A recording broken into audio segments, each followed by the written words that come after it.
तो हेलो सिपाहियों। तो आज की वीडियो में ये सीरीज बाकी सभी सीरीज से बहुत ही ज्यादा अलग है। इसमें हमारा मेन कैरेक्टर बार बार मरकर ताकतवर होता है, पर स्पेशल बात सिर्फ यही नहीं है, बल्कि वो बंदा मौत से डरने वाला एक नंबर का बहुत ही बड़ा हरामखोर गीगा चैड है, जिसकी एक्टिंग, हरकतें और हर एक चीज देखने में आपको बहुत ही मजा आएगा कि कुछ पलों के लिए तो आपको इसके हरामी पंथी से दुश्मन पर ही तरस आने लगेगा। और मैं आपसे इस चीज का वादा करता हूँ कि ये सीरीज हमारे चैनल पर की गई one of the best series में से एक होने वाली है। और अगर आप बस वीडियो के नीचे पूरे 350 कमेंट्स कर देंगे, हम इस कमाल की सीरीज के आगे के एपिसोड बहुत ही जल्दी लाएंगे। खैर anyways, now let's get into it. तो स्टोरी की शुरुआत में हमें दिखाया जाता है एक टाउन जहाँ पर सभी लोग अपने अपने काम कर रहे थे कि वहीं पर एक लड़का एक बूचर से पंगे ले रहा उस पर चिल्ला रहा था, अंकल जी क्या तुम्हारे तरबूज मीठे हैं, पर आपकी मोटी चर्बी देखकर लगता है कि आपके तरबूज खाने में स्वादिष्ट होंगे। और इस गंदी और बेकार बातों से चिढ़ता हुआ वो आदमी एकदम गुस्से में उठता साफ साफ धमकी देता है कि अगर उस बच्चे ने ज्यादा बकवास की तो वो उसे यहीं पर काट डालेगा। और वो लड़का जिसे हम सत्या बुलाएंगे, क्योंकि चाइनीज नामों को याद रखना बहुत मुश्किल होता है। और सत्या तो यहाँ पर उस अंकल को और भी ज्यादा चिढ़ाने लगता है, जिस बात से एकदम गुस्सा होकर वो अंकल अपने हाथ में पकड़े चाकू से उस पर हमला करने के लिए रेडी हो जाते हैं। कि सत्या यहाँ पर बताता है, बूचर जी हैं, आप सच में एक मार्शल आर्टिस्ट हैं जिसने पूरी की पूरी चियाओ फैमिली को मार दिया था, और आज मैं उस फैमिली का बदला लेने के लिए यहाँ पर आपकी जिंदगी लूंगा। और वैसे ही वो अपनी अजीब सी फाइटिंग टेक्निक का इस्तेमाल उस बूचर जियान पर करता, उसे लड़ने की कोशिश करता है, पर वो टेक्निक एकदम निकम्मी थी जो बूचर जियान पर कुछ भी काम नहीं की थी। और कुछ ही पलों की लड़ाई में उस बूचर जियान ने सत्या को मार दिया था, और खुलेआम बाजार में एक बंदे को मारकर आखिर वहाँ पर शोर क्यों नहीं मचता। लोग उसे पकड़ने की कोशिश करते हैं, पर अपनी अजीब सी गाड़ी पकड़ बूचर जियान फटाफट वहाँ से भाग निकलता है। और यहाँ पर एक तरफ हम देखते हैं कि सत्या के मरने के बावजूद भी वो फिर से एक बार एक नई बॉडी के साथ जिंदा हो जाता है, जबकि उसकी पहली बॉडी वहीं पर मुर्दा पड़ी थी। और यहाँ पर सत्या को जिंदा कटकर मरने के बाद दर्द तो हो रहा था, पर उसी के साथ साथ उसकी ताकतें भी पहले से बढ़ गई थी, क्योंकि उसके पास यहाँ पर एक अजीब सा सिस्टम था जिससे मरकर वो ताकतवर होता था। और अपने सिस्टम को चेक करता वो पाता है कि इस बार की मरने की रेटिंग उसे C मिली थी, और साथ ही उसे स्किल पॉइंट्स वगैरह भी मिले थे। और फिलहाल के वक्त वो हफ्ते में सिर्फ 5 बार मरकर ही जिंदा हो सकता था। और सत्या एकदम खुश होता है कि उसे पहली बार लेवल C रेटिंग वाली मौत मिली थी, जिसकी वजह से वो बिगिनर इमॉर्टैलिटी पंच सीख पाया था। और वो करने के बाद उसके स्किल पॉइंट्स भी कम हो गए थे, और वो भी थोड़ा थोड़ा इस सिस्टम को इस्तेमाल करने के तरीके सीख रहा था कि स्किल वगैरह खोलने के लिए उसके सिस्टम के पॉइंट्स लगेंगे। और 5 पॉइंट से उसे बिगिनर इमॉर्टैलिटी पंच मिला था, तो सोचने वाली बात थी कि उसे 20 पॉइंट से क्या मिल पाएगा। और फिर वो अपने पॉइंट्स देकर इमॉर्टैलिटी पंच को मैक्स कर देता है, पर उसे नोटिफिकेशन आता है कि अभी होस्ट की रेटिंग उस चीज के काबिल नहीं थी। तो फिलहाल के वक्त सिस्टम अपने हिसाब से ही पॉइंट्स को बांटेगा, जिसका साफ साफ मतलब था कि सत्य और बार मरकर और एट्रीब्यूट्स पॉइंट्स पाकर अपने आप को ताकतवर करे। जिस बात से वो भी पीछे हटता कहता है, पर भाई कोई बात नहीं, मैं बूचर जिहन का सामना करके अपने आप को और ताकतवर कर सकता हूं। और साथ ही मिस नो ने मुझे बताया था कि वो मार्शल आर्ट्स फैक्शन का एक सीक्रेट मेंबर है, तो जब तक वो मुझे कुछ और बार नहीं मारता मैं उसे भागने तो नहीं दे सकता। और यहाँ पर बूचर जिहन जंगल में एक जगह पर आ रखा था, और वो अपने मास्टर को एक लेटर लिखता बता रहा था कि आज एक बच्चा आज उससे चियाओ फैमिली का बदला लेने आया था, और उस बात से गुस्सा होकर उसने उस बच्चे को मार दिया था, जबकि उन्होंने चियाओ फैमिली को आधे साल पहले ही मिटा दिया था। तो ये बात काफी अजीब थी कि आखिर उनका बदला लेने के लिए ये बच्चा कौन आया था। और वो परेशान हुआ इस बात पे सोच रहा था, कहीं ऐसा तो नहीं कि चियाओ फैमिली का कोई बंदा हमसे बच गया हो और वो हमसे अब बदला लेना चाहता है। शुक्र है ये मुझे पहले ही मिल गया और अब मैंने पूरी चियाओ फैमिली को मार दिया है। कि तभी बूचर जियान महसूस करता है कि उसके पीछे घर का दरवाजा खुल गया था, और जब वो पीछे मुड़कर देखता है तो वहाँ पर वो उसी लड़की को पाता है जिसे अभी अभी वो मार कर आया था। और वो एकदम हैरान होता पूछता है कि आखिर वो बच्चा जिंदा कैसे है, जबकि उसने पक्की तरह से उसे मार दिया था। जिस बात पर सत्या उसे बताता है, सत्या का भाई धन्ना हूँ और तुमने मेरे भाई सत्या को मारा है, जिसका भुगतान आज मैं तुम्हें यहाँ पर करा कर रहूंगा। और वैसे ही धन्ना अपनी एक और अजीब सी सीक्रेट टेक्निक का इस्तेमाल करता बूचर जियान पर हमला करने का टूट पड़ता है। और इस पागलपन से घबराया बूचर जियान सीधा अपने चाकू से उसके हाथ पर वार करता है, जिसे धन्ना पकड़ता बताता है, मैंने तुम्हारे हथियार को पकड़ लिया है, आखिर अब तुम मुझे कैसे रोकोगे। पर अंदर ही अंदर से उस चाकू की तीखी नोक से सत्या की दर्द से बुरी हालत थी। और यहाँ पर उनसे परेशान हुआ बूचर जियान बताता है, तुम और तुम्हारा भाई दोनों के दोनों पागल हो, आखिर ऐसे मौत के लिए पागल इंसान मैंने आज तक कभी नहीं देखा। लेकिन उसका ब्लेड धन्ना के हाथ में फंस गया था, और उससे पहले वो कुछ कर पाता धन्ना एक जोर का मुक्का उसके मुंह पर दे मारता है। और अब इस ताकतवर मुक्के को खाने के बाद बूचर जियान बताता है, तुम सत्या के भाई धन्ना हो ना, तुम सच में अपने भाई से अलग हो। मैं देख सकता हूँ कि तुम मार्शल आर्ट्स के लिए कहीं तो ट्रेन हो रखे हो, जबकि तुम्हारा भाई एकदम निकम्मा था। और अब इस मुक्के को खाने के बाद तुम मेरी बराबरी नहीं कर सकता, क्योंकि मैं अब अपनी ताकत का इस्तेमाल करूंगा। और अब वैसे ही 5 मिनट की लड़ाई के बाद बूचर जियान ने लगातार लड़कर धन्ना को भी एकदम पीट डाला था। और फिर लगातार इस लड़ाई के बाद वो फाइनली धन्ना को मार देता है। और थका हुआ बूचर जियान कहता है, ये लड़का यहाँ पर अपने भाई का बदला लेने आया था, वो बिना अपनी मौत के डर का है। ये लड़का सच में काफी जाबाज था। शुक्र है कि मैंने मास्टर को अभी तक लेटर नहीं भेजा, वरना उसमें लिखी बातें थोड़ी गलत हो जाती। कि बूचर जियान ये बातें कर ही रहा था कि तब एक पल में महसूस कर करके उसकी तरफ कुछ आ रहा था। वह कार हमले को डोज करता है और अपने सामने मुड़कर देखता है कि वहाँ पर पहले जैसे दिखने वाला एक और लड़का आ रखा था जो उस पर हमला करने के लिए आता। बताता है मेरा नाम मिथु है और तुमने मेरे भाई धन्ना को मारा है और यहाँ पर मैं सत्या और धन्ना का बदला लेकर आऊंगा। और बूचर जियान एकदम परेशान समय चिल्लाता हुआ बताता है हरामजादो एक एक करके आ रहे हो, अब सालो सत्या धन्ना रंडा सारे आ जाओ क्योंकि मैं अब तो एक एक करके मौत देने वाला हूँ। और यहाँ पर ये लड़ाई कुछ पल और चलती है और अब टाइम बाद बूचर जियान ने मिथु को भी हरा दिया था और वो परेशान हुआ, बस कह रहा था कि वह एक को मारता ही है तो उसका बड़ा भाई यहाँ पर आ जाता है। यहाँ पर वो बस एकदम थका हुआ उम्मीद करता है यहाँ पर अब बस इनका कोई और भाई ना आए वरना मुश्किलें और भी बढ़ने वाली थी। और यहाँ एक तरफ फिर से रिवाइव हुआ सत्या अपने स्किल पॉइंट्स और स्टेटस विंडो को चेक कर रहा था और अब वो सिर्फ एक और बार ही मर सकता था। मैं पहले से 4 बार मर चुका हूँ। पहली बार तो मेरे 5 पॉइंट्स कम हुए थे जिससे मुझे बिगिनर लेवल का इमॉर्टैलिटी 5 मिला था। दूसरी बार फिर 2 पॉइंट्स कम हुए और मुझे 20% मास्टरी मिली और बाकी 2 पॉइंट्स ने मेरे 1 पॉइंट को घटाकर मैंने मास्टरी को 40% पे ला दिया। पर अब बूचर जियान से बार मरकर मेरी डेथ रेटिंग कम हो चुकी है, यानी है कि बंदे से लगातार मरना कुछ खास फायदा नहीं देता। और क्योंकि वो अब सिर्फ एक ही बार मर सकता था वो सोच रहा था कि उसे बूचर जियान से लड़ना चाहिए या फिर नहीं। पर अगर देखा जाए तो पहले 4 भाइयों से लड़कर वक्त बूचर जियान एकदम थक गया होगा तो यही एकदम परफेक्ट मौका था जियाओ फैमिली का बदला लेने का। अब सत्या फिर से उसे लड़ने के लिए आ गया था। उसे अभी भी अच्छे से याद था कि पिछली बार 20% मास्टरी के साथ और इमॉर्टैलिटी पंच के साथ उन दोनों की ताकत एकदम बराबरी के लेवल की थी, यानी इस बार वो उससे ज्यादा ताकतवर था। तो अब उसे फटाफट इस मिशन को खत्म करना था फिर वहाँ पर जाना था अपनी प्यारी मिस नो के पास। और यहाँ पर बूचर जियान सोच रहा था इन सभी भाइयों की शक्लें एकदम एक जैसी है पर अगले वाला हमेशा पिछले वाले से ताकतवर होता है और ये पिछले वाला पूरा मेरी बराबरी का था। मैं अगले वाले को तो पक्का नहीं संभाल पाऊंगा, बस उम्मीद करके चलता हूँ। इनके माँ बाप ने पूरी IPL टीम नहीं बनाई है। और वह ऐसी उम्मीदें कर ही रहा था कि तभी उसे अपने पीछे से एक जानी मानी आवाज और पीछे मुड़कर देखने पर एक जाना माना चेहरा दिखता है जो उसे बताता है मेरा नाम राठौड़ है, यहाँ पर मैं अपने भाइयों का बदला लेने आया हूँ। बस ही राठौड़ बना सत्या बूचर जियान से लड़ता उसे कुछ ही पल में हरा देता है। और अब इतनी बार एक ही बंदे से मरने के बाद सत्या को रियलाइज होता है कि अगर मरा भी मतलब के लिए जाए उसके भी बहुत ही फायदे होते हैं। और अब बूचर जियान को मारकर वो उसकी जेबों को खाली कर अपनी भर लेता है और वहाँ पर मौजूद लेटर को पढ़ता कहता है शायद ये वो सीक्रेट लेटर है जो ये मार्शल आर्ट्स फैक्शन को देने वाला था, यानी जो जानकारी मुझे दी गई थी वो बिल्कुल एकदम सही थे। बूचर सच में ची फैमिली को मारने के बीच में था और जब उसने मुझे पहली बार मारा था मुझे सी की रेटिंग मिली थी। कहीं ऐसा तो नहीं ज्यादा स्टेटस के व्यक्ति से मरने के बाद और साथ ही जितना शक्तिशाली मेरा विरोधी होगा मेरी डेथ की रेटिंग उतनी ज्यादा हाई होगी। ये चीज सच में टेस्ट करने के लायक थी। और बाकी लेटर्स का मतलब वो खुद नहीं समझ पा रहा था, इसलिए वो डिसाइड करता है अब बाकी की जानकारी लेकर मिस नो के पास जाने का। फिर यान सिटी में घर के बाहर आता वो बताता है मिस नो स्वागत नहीं करेंगे, मैं वापस आ चुका हूँ। और तभी उसके सामने के घर का दरवाजा खुलता है और वहाँ से बाहर आती है एक ब्लाइंड फोर्ड डाली एक जवान और बहुत ही ज्यादा खूबसूरत लेडी। और वही वो लेडी थी जिसे सत्य मिस नो बुलाता था। तभी मिस नो घबराई बताती है कि ये सत्य नहीं हो सकता क्योंकि उस लड़की की आवाज सत्या से बहुत अलग थी। पर सत्या से कैसे बताता कि उससे पिछली बार मिलने से वो पहले से बहुत ही ताकतवर और काफी जवान मर्द बन चुका था। और उसे अंदर ले जाता हुआ वो बताता है जवानी में सभी मर्दों की आवाज बदलती है। और फिर वो उससे एक टेढ़ा सवाल पूछता है क्या निंग सच में तुम्हारा शोर नेम नहीं है? और ये अजीब सा सवाल किसी के पल्ले तो नहीं पड़ेगा। और मिस नो को याद था कि यही उल्टा मुल्टा सवाल सत्या पहले भी उससे बार बार पूछता था। और अब उसकी पहचान एक बार कंफर्म करने के लिए मिस नो उसकी बाह में आ जाती है, पर रोमांस करने के लिए नहीं बल्कि वो उसकी स्मेल को सुन रही थी कि क्या ये सच में सत्या ही था ना। और इस बात से खुश होता सत्या तो सोच रहा था मेरी किस्मत तो सच में कमाल की है कि अब उसकी स्मेल को एकदम कंफर्म कर मिस नो पक्की हो गई थी कि ये सत्या ही है। और अब वहाँ पर बैठकर वो उसे बताती है जियाओ फैमिली के मरने के बाद मेरी आंखें हिलना शुरू हो गई। ये एक ऐसे साइन की तरह था जैसे मेरी पवित्र नजरें शुरू होने वाली है और इन पवित्र नजरों से कुछ भी नहीं छुप सकता। तो सत्या तुम मुझे कभी भी धोखा दे ही नहीं सकते बहन, पवित्र नजरें और तुम तो ब्लाइंड फोर्ड डाली अंधी हो ना। पर खैर सत्य बात मुंह पे नहीं कहता पर वो उसे लेटर दिखाता बताता है हाँ मैं जानता हूँ कि तुम जियाओ फैमिली के लौती बंदे जिंदा बचे हो और उस लेजेंडरी मार्शल आर्टिस्ट ने तुम्हें सिर्फ इसलिए बख्शा क्योंकि तुम काफी ज्यादा टैलेंटेड थे। तो फिर आखिर मुझे तुम इमॉर्टैलिटी पंच का अगला पड़ाव कब पढ़ाओगे? जिस बात पर मैं बता दिया कि अगर सत्या सच में काबिल बनना चाहता है तो उससे पहले और भी ज्यादा और भी ज्यादा ताकत की जरूरत पड़ेगी जिसे पाने के लिए कम से कम कुछ साल लग सकते हैं। इस सत्य उसे डोले दिखाता बताता है चिंता मत करो, मैंने तुमसे वादा किया था अगर तुम मुझे इमॉर्टैलिटी पंच के हर एक चीज सिखाओगे मैं तुम्हारा और तुम्हारी जियाओ फैमिली का बदला लूंगा। और मुझे लगता है कि मैं पहले से बहुत ही ताकतवर बन चुका हूँ कि उसी पल सत्य का हाथ थामती वो उससे अपने और करीब खींचती बताती है मेरे पास आओ सत्य, आज मैं तुमसे ये बात अच्छी तरह जानकर रहूंगी कि आखिर तुम इस चीज के लिए पहले से कितने कर काबिल बन चुके हैं। और आपको यहाँ पर क्या लगता है कि मिस नो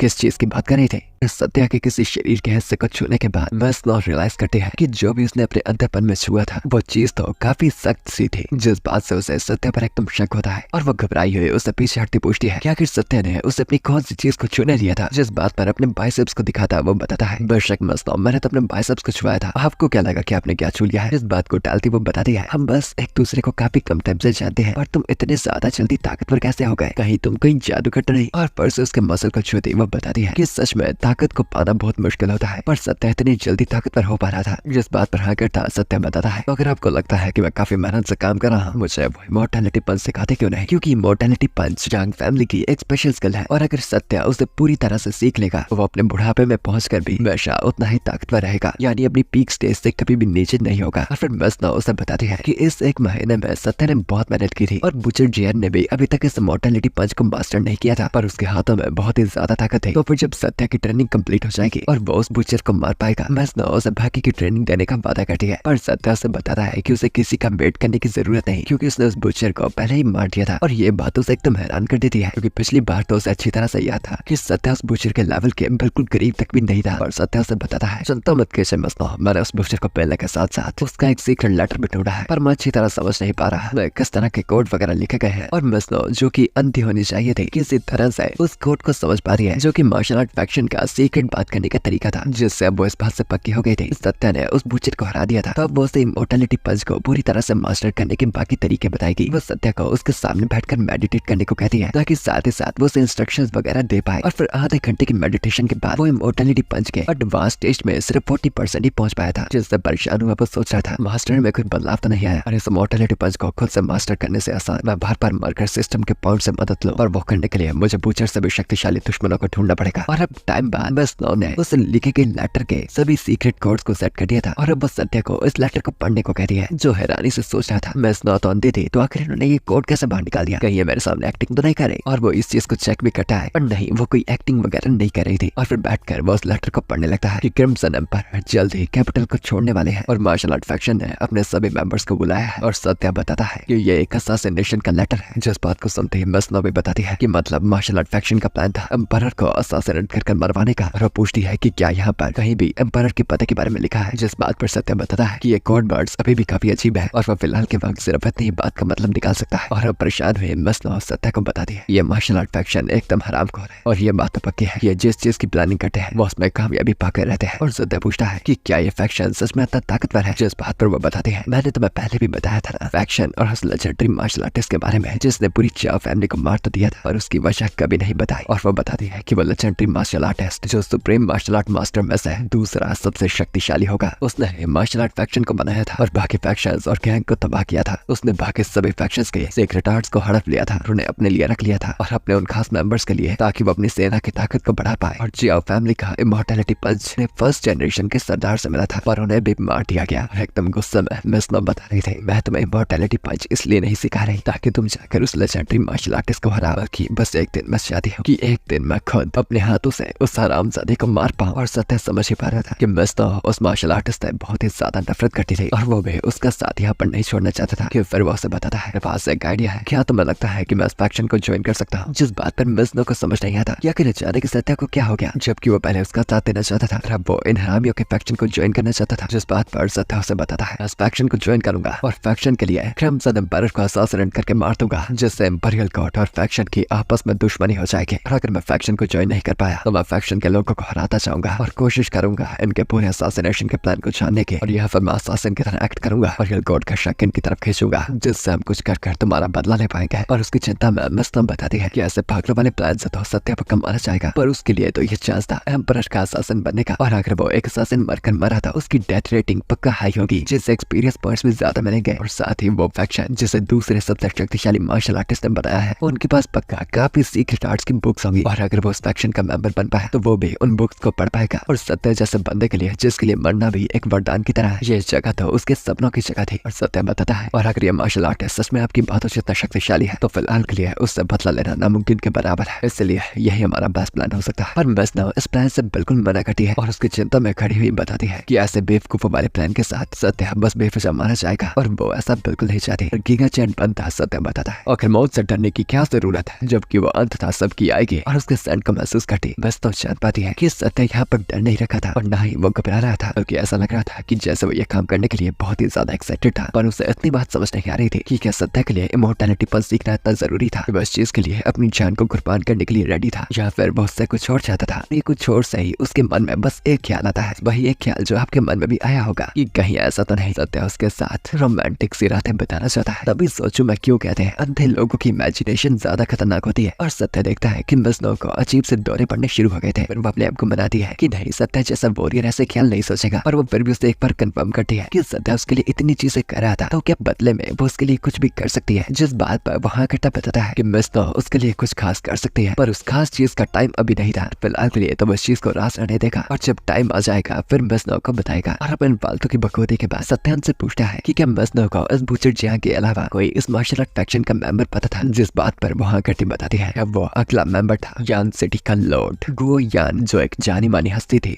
पर टाइम बाद पब्लिक में हम देखते हैं गुओ फैमिली का यंग मास्टर यानी गुओ यान का बेटा लोगों को घोड़ों से पिटवा रहा था, क्योंकि वो लोग उसके सामने तब नहीं चुके थे जब वो यहाँ से रास्ता काट रहा था। और उसके गार्ड्स भी भाग्यों को धमकाते बता रहे थे हमारे यंग मास्टर यहाँ से जा रहा है और तुम लोगों की हिम्मत हुई उन्हें सलाम तक भी नहीं करने के। कि तभी उस यंग मास्टर की नजर पड़ती है एक कपल पर, तरफ इशारा करता वो बताता है कि उसे वो सामने दिख रही खूबसूरत हसीना अभी अभी चाहिए। जिस बात पर वो दोनों एकदम नाराज हो जाते हैं और वो लड़की बताती है कि वो चाहे खूबसूरत है और उसके ऑर्डर्स मानने से अच्छा वो खुद मारी जाए। कि तभी उस यंग मास्टर के गार्ड्स आकर उस बंदे को पकड़ कर बताते हैं कि उनके यंग मास्टर चाहते थे कि वो खूबसूरत हसीना उनके साथ है, यानी जिस खूबसूरत हसीना की वो यंग मास्टर बात कर रहा था उस लड़की की नहीं बल्कि इस बंदे के बारे में थी। पर इस चक्केपन के एकदम खिलाफ वो दोनों चिढ़कर उससे लड़ने के लिए बिल्कुल रेडी थे। कि गुस्से में घुओ फैमिली का यंग मास्टर बताता है औरत को उसके ठिकाने पर लगा और मुझे कुछ भी कर वो खूबसूरत हसीना ला कर दो। वैसे ही वो करने के लिए वो अजीब से टकलू से गार्ड्स उन पर अपनी अजीब अजीब टेक्निक के वार करने लगते हैं जो किसी को भी समझ नहीं आ रहे थे। आखिर ये मूव्स कौन से मार्शल आर्ट्स के थे। वैसे ही वो दोनों पकड़े जाते हैं। जो यंग मास्टर नोटिस नहीं करता कि छत के ऊपर उसका शिकार करने के लिए सत्या कब से वेट कर रहा था अभी गार्ड्स का उससे दूर होने का। और जब ये बाकी गार्ड्स यहाँ पर बखूदी कर रहे थे सत्या यहाँ पर उनके यंग मास्टर पर हमला कर उसे पकड़ लेता है और फिर उसे गले से ऊपर हवा में उठा लेता है। तो यंग मास्टर उसे बताता है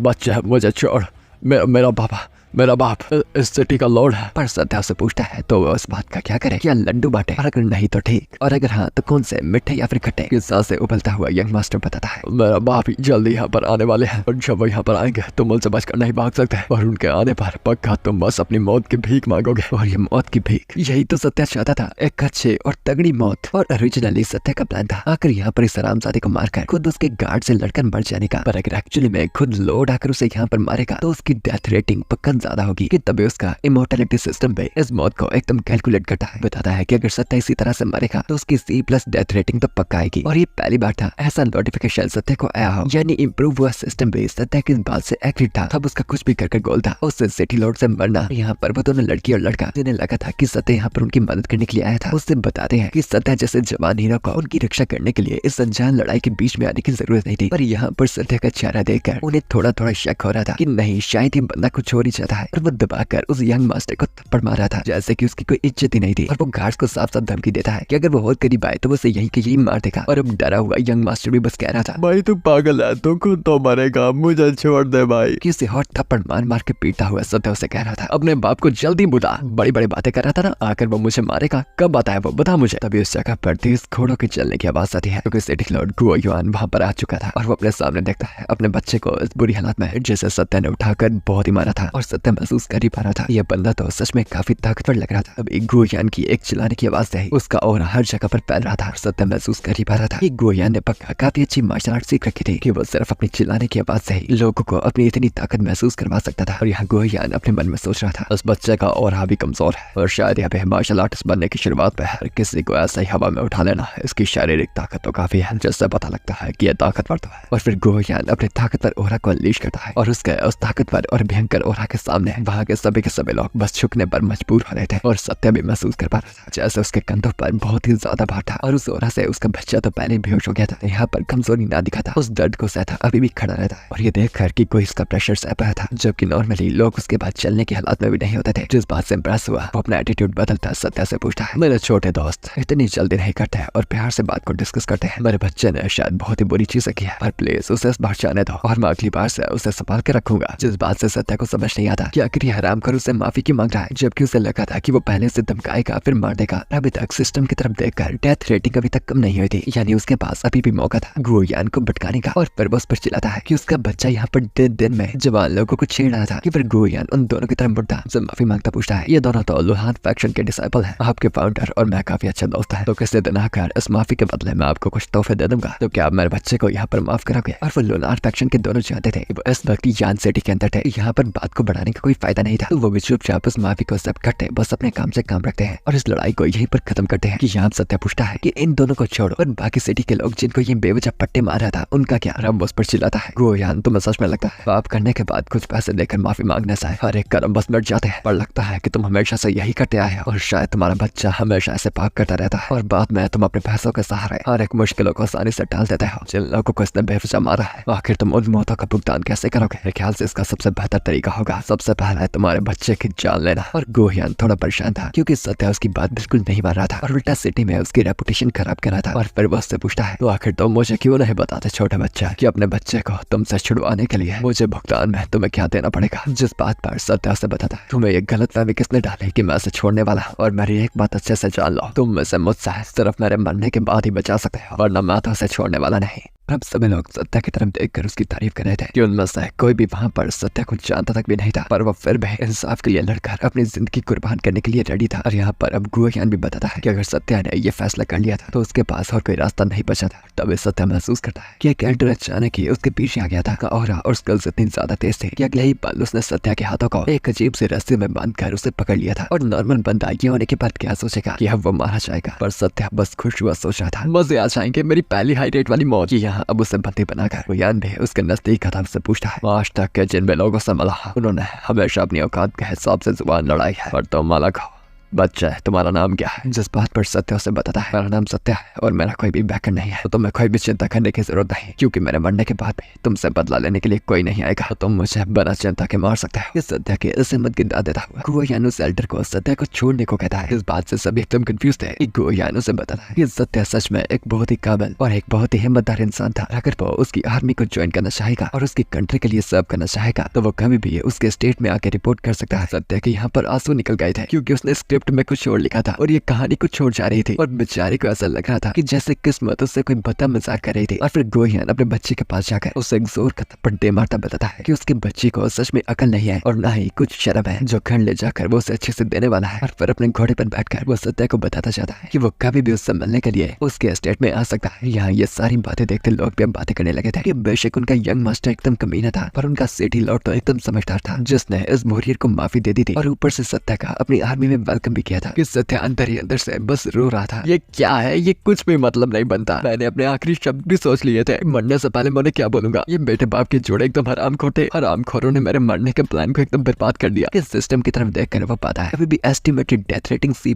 थी और सिटी लॉर्ड के जाने के बावजूद भी उसकी डेथ रेटिंग रीसेट नहीं हुई। तो क्या फिर इस बात का मतलब था कि अगर वो भी मारा भी गया उसकी डेथ रेटिंग इसके आसपास की आएगी। पर आखिर ये चीज क्यों थी? क्या पिछली बार से कुछ बदल गया था कि सत्या फिर आसपास से तक नोटिस करता है। सभी लोग उसकी हिम्मत की दाते थे, उसकी इस इंसाफ की लड़ाई लड़ने के लिए शुक्रिया कर रहे थे और तालियां वगैरह बजा रहे थे, जिससे सत्या समझ जाता है कि इस बॉडी और इस जिंदगी में अभी वो मरेगा तो वो एक हीरो के तौर पर मरेगा जिसने लॉर्ड के कमीने बच्चे को रोका था, ना कि कोई अजनबी के तौर पर। यानी एक तरह से उसकी इस बॉडी में डेथ रेटिंग सेट हो चुकी थी और शायद यही सिस्टम को इस्तेमाल करने का सही तरीका था। कुछ भी कर बस अपना नाम बनाना था और नाम बनाने के बाद उसकी डेथ रेटिंग सेट हो जाएगी और फिर उसके बाद जब वो मरेगा बहुत भी गुना शक्तिशाली हो जाएगा। और अगर वो फेल भी हो गया और किसी ताकतवर बंदे से लड़ता मर गया फिर भी उसकी रेटिंग सिर्फ बढ़ेगी। यानी सिस्टम का फायदा लेने के अलग अलग तरीके थे और उससे बस हर एक तरीके का फायदा उठाना था। क्या पता अगर ऐसा ही वो करता रहे तो किसी दिन अपनी जिंदगी में कभी ट्रिपल ग्रेड की डेथ रेटिंग पा पाए। क्या सपने हैं हमारे लौंडे के। और यहाँ पर एक तरह गोयान अपने बच्चे को घर लेकर आ गया था और रोता हुआ उसका बच्चा पूछ रहा था कि आखिर डैड ने उस सत्या लौंडे को अपनी और इन्वाइट क्यों किया था, जबकि उन्हें अपने बच्चे का बदला लेकर उसे सबक सिखाना चाहिए था। जिस बात पर गोयान सोच रहा था कि उसके इस यान सिटी में अपने ही बच्चे की वजह से इज्जत तो नीलाम हो रही थी और उसी के साथ साथ जब सत्या ने स्टैंड लिया सभी लोग उसकी साइड लेने को रेडी हो गए थे। और अगर वो वहां पर उसे मारते था तो उसकी इतने टाइम से बनाई गई लौट आने की इज्जत एकदम ही मिट जाती और हो सकता था किसी टाइम पर सभी लोग उसके खिलाफ हो जाते। तो उस बच्चे को जिंदा रखने का फैसला कर उसने अपने बारे में लोगों की सोच को और भी पक्का कर दिया था और उनके यकीन को पूरी तरह से जीत लिया था। और फिर गोयान अपने बच्चे को बताता है कि इतने बड़े कांड करने के बाद वो 1 महीने के लिए अपने एस्टेट से बाहर नहीं निकलेगा, क्योंकि इस टाइम के आसपास से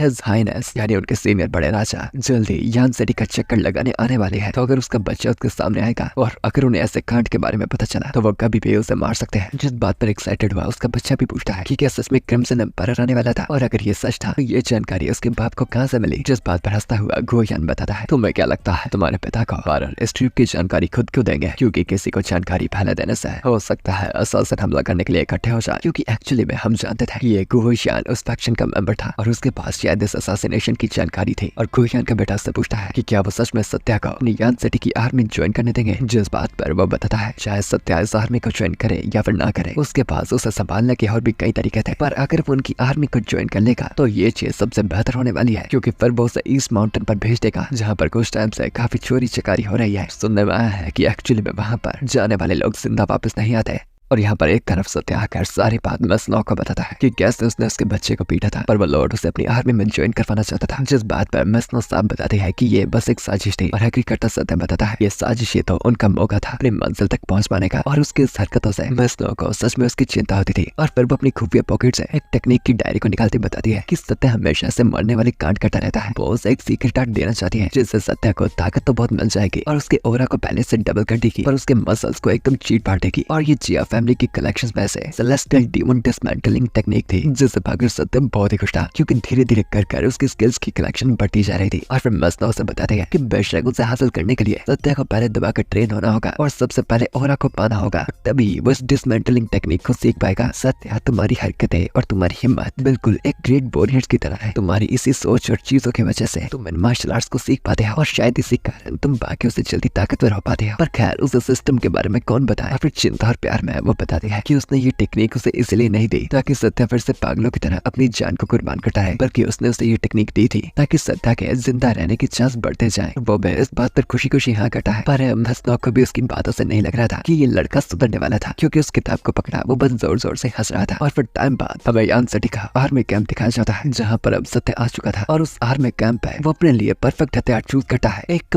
भाला, क्योंकि पुराने जमानों से माना गया है कि भाला चलाने वालों पर जल्दी मरने का श्राप लगता है। नहीं, यहाँ पर फेट सीरीज से लांसर की बात बिल्कुल नहीं की जा रही। और आर्मी के बाकी सोल्जर्स पे उसे देखते बातें कर रहे थे कि ये लड़का तो दिखने में काफी आम सा था और लग नहीं रहा था कि ये लड़ाई में कुछ काबिल भी होगा। और उनके मानने से बस इस लड़के की किस्मत अच्छी थी कि उन्होंने बस इसकी हिम्मत की दात देखकर इसे बख्श दिया। और वो बातें कर रहे थे कि आने वाले जंग में ये बच्चा बिल्कुल ही टिक पाएगा। और फिर सत्या कल्टीवेट करता हुआ बिगिनर लेवल की डिसमेंटलिंग टेक्निक को पूरा सीख जाता है, और अब इस नई स्किल को सीखने के बाद उसका ऑरा अब ताकतवर हो गया था। और अब वो बार बार अच्छे से मरकर इन स्किल्स में पॉइंट्स डालकर ताकतवर हो सकता था। और तभी उसे आवाज लिखा था, एक अंकल आता पूछता है कि मैंने सुना कि तुम कुछ मार्शल आर्ट्स की बुक खरीदना चाहते हो ना। ओह अंकल येलो, बच्चे मैम अंकल व्हाइट हो। कि दो और बंदे आकर उस बने का मजाक बनाते हैं। इसने तुम्हें अंकल येलो इसलिए कहा क्योंकि तुम्हारे दांत पीले हैं। यहाँ पर वो अंकल व्हाइट सत्य को बताते हैं एक कमाल की फिजिकल टेक्निक के बारे में, जिसे पाकर सत्य का बहुत फायदा होगा। और सत्य जिसने अभी तक पूरी तरह से ओरा को मास्टर नहीं किया था, उसके लिए अपना बचाव करने के लिए एक कमाल की फिजिकल टेक्निक बहुत ही जरूरी होगी। एक सोल्जर मोंक का था। सत्य को बताता है तुम्हें पहले जान लेना चाहिए ये पीले दांत वाला तुम्हें कौन सी फिजिकल टेक्निक देने की बात कर रहा है। सत्य भी मिस्टर येलो से पूछता है कि ये कौन सी फिजिकल टेक्निक है। इस टेक्निक से तुम्हारा हाथी मजबूत हो जाएगा। और किस्से कहानियों में इसे एक बहुत ही खास नाम से जाना जाता है, सख्त गोटे एक्सकालिबर। और सत्य जान ही पा रहा था कि ये सुनने में एक लेजेंडरी टेक्निक की तरह थी, और ये स्मर्ट प्रजाति की सबसे बड़ी कमजोरी को ही खत्म करती थी। और इसलिए वो इस टेक्निक को खरीदने के लिए बिल्कुल रेडी था। और मिस्टर येलो उसे वो टेक्निक देता बताता है कि सत्य को उसके पैसे देने की कोई भी जरूरत नहीं है, क्योंकि ये टेक्निक उसकी तौर से सत्य के लिए तोहफा थे। क्योंकि 4 महीने पहले उसकी प्रेग्नेंट वाइफ को पट्टों से मारा था, और वो घाव लेने के बाद वो अपने बच्चे को नहीं बचा पाए थे, और उसकी वाइफ भी अब बहुत ही कमजोर हालत में थी। पर सत्य ने उस तरह यंग मास्टर को पेला और एक तरह से उनका बदला लिया। तो वो बस उस चीज का भुगतान करना चाहता था। पर सत्य फिर भी उस टेक्निक को लेता वादा करता है कि वो भविष्य में पक्का इस चीज का भुगतान जरूर चुकाएगा। और यहाँ पर मिस्टर येलो और उसकी दोस्ती हो गई थी कि एक भागा भागा सोल्जर वहाँ आकर बताता है कि लेफ्टिनेंट ने सत्या को वहाँ पर बुलाया था कुछ काम की बात बताने के लिए। और फिर वहाँ पहुंचने के बाद लेफ्टिनेंट उसे बताता है कि ईस्ट की माउंटेन में सोंगे नाम का एक बहुत ही खतरनाक इंसान रहता है, जिसे चोरों का राजा नाम से जाना जाता है। और वो है तो बस एक चोर ही, पर उस हरामजादे की हिम्मत होती है अपने आप को एक राजा बुलाने की बात से चिढ़ता हुआ लेफ्टिनेंट बता रहा था कि सोंग एक बहुत ही हरामजादा चोर है। वो हर एक तरह के बुरे बुरे पाप करता है, और इस वक्त वो ईस्ट माउंटेन पे है। और आधे कुछ साल में ही उसने हजारों बुरे बुरे कर्म किए हैं, और ऊपर से उससे बदतर बात वो हरामखोर ठरकी भी बहुत ज्यादा है। और उसने बहुत सी औरतों को किडनैप कर लिया है। कुछ बेचारी औरतें उससे इस्तेमाल होने के बाद बच जाती है, और ज्यादातर औरतें उस टॉर्चर को सह कर वहीं पर बस मारी जाती है। और इतने बुरे कर्म एक राक्षस के अलावा कौन ही कर सकता है। और इन इन बातों को लेफ्टिनेंट एकदम रो रो कर सुना रहा था, जिस बात का जवाब भी सत्या कुछ ऐसा ही देता है। यह हरामखोर चोर तो इंसान के रूप में एक भेड़िया है जो इतने बुरे कर्म कर बाकियों की जिंदगी को भी तबाह कर रहा है और हमें इस चोर को कुछ भी कर खत्म करना होगा। और लेफ्टिनेंट उसके गुस्से से थोड़ा घबराया। बताता है कि उसने हजारों बंदे की आर्मी को इकट्ठा किया था और 5 दिनों में वो वहाँ पर उस पर हमला करने के लिए जाने वाले हैं और उसने सभी से ही सुना था कि सत्या बहुत ही ज्यादा हिम्मत वाला है, तो इस लड़ाई का इंचार्ज वो उसे बनाना चाहता था। इस बात पर कोई नया या फिर आम बंदा घबरा जाता, पर सत्या एकदम एक्साइटमेंट से बताता है, यस सर, मैं ये करने के लिए बिल्कुल रेडी हूँ और हम उस बदतर राक्षस को खत्म कर डालेंगे। और फिर ये डिस्कशन कर वो वहाँ से चल पड़ता है। जाते जाते वो मन ही मन सोच रहा था कि हजारों लोगों की आर्मी का इंचार्ज उसे बनाना और साथ ही ये वजह बताना। उसने मुझे बताया कि मैं हिम्मत वाला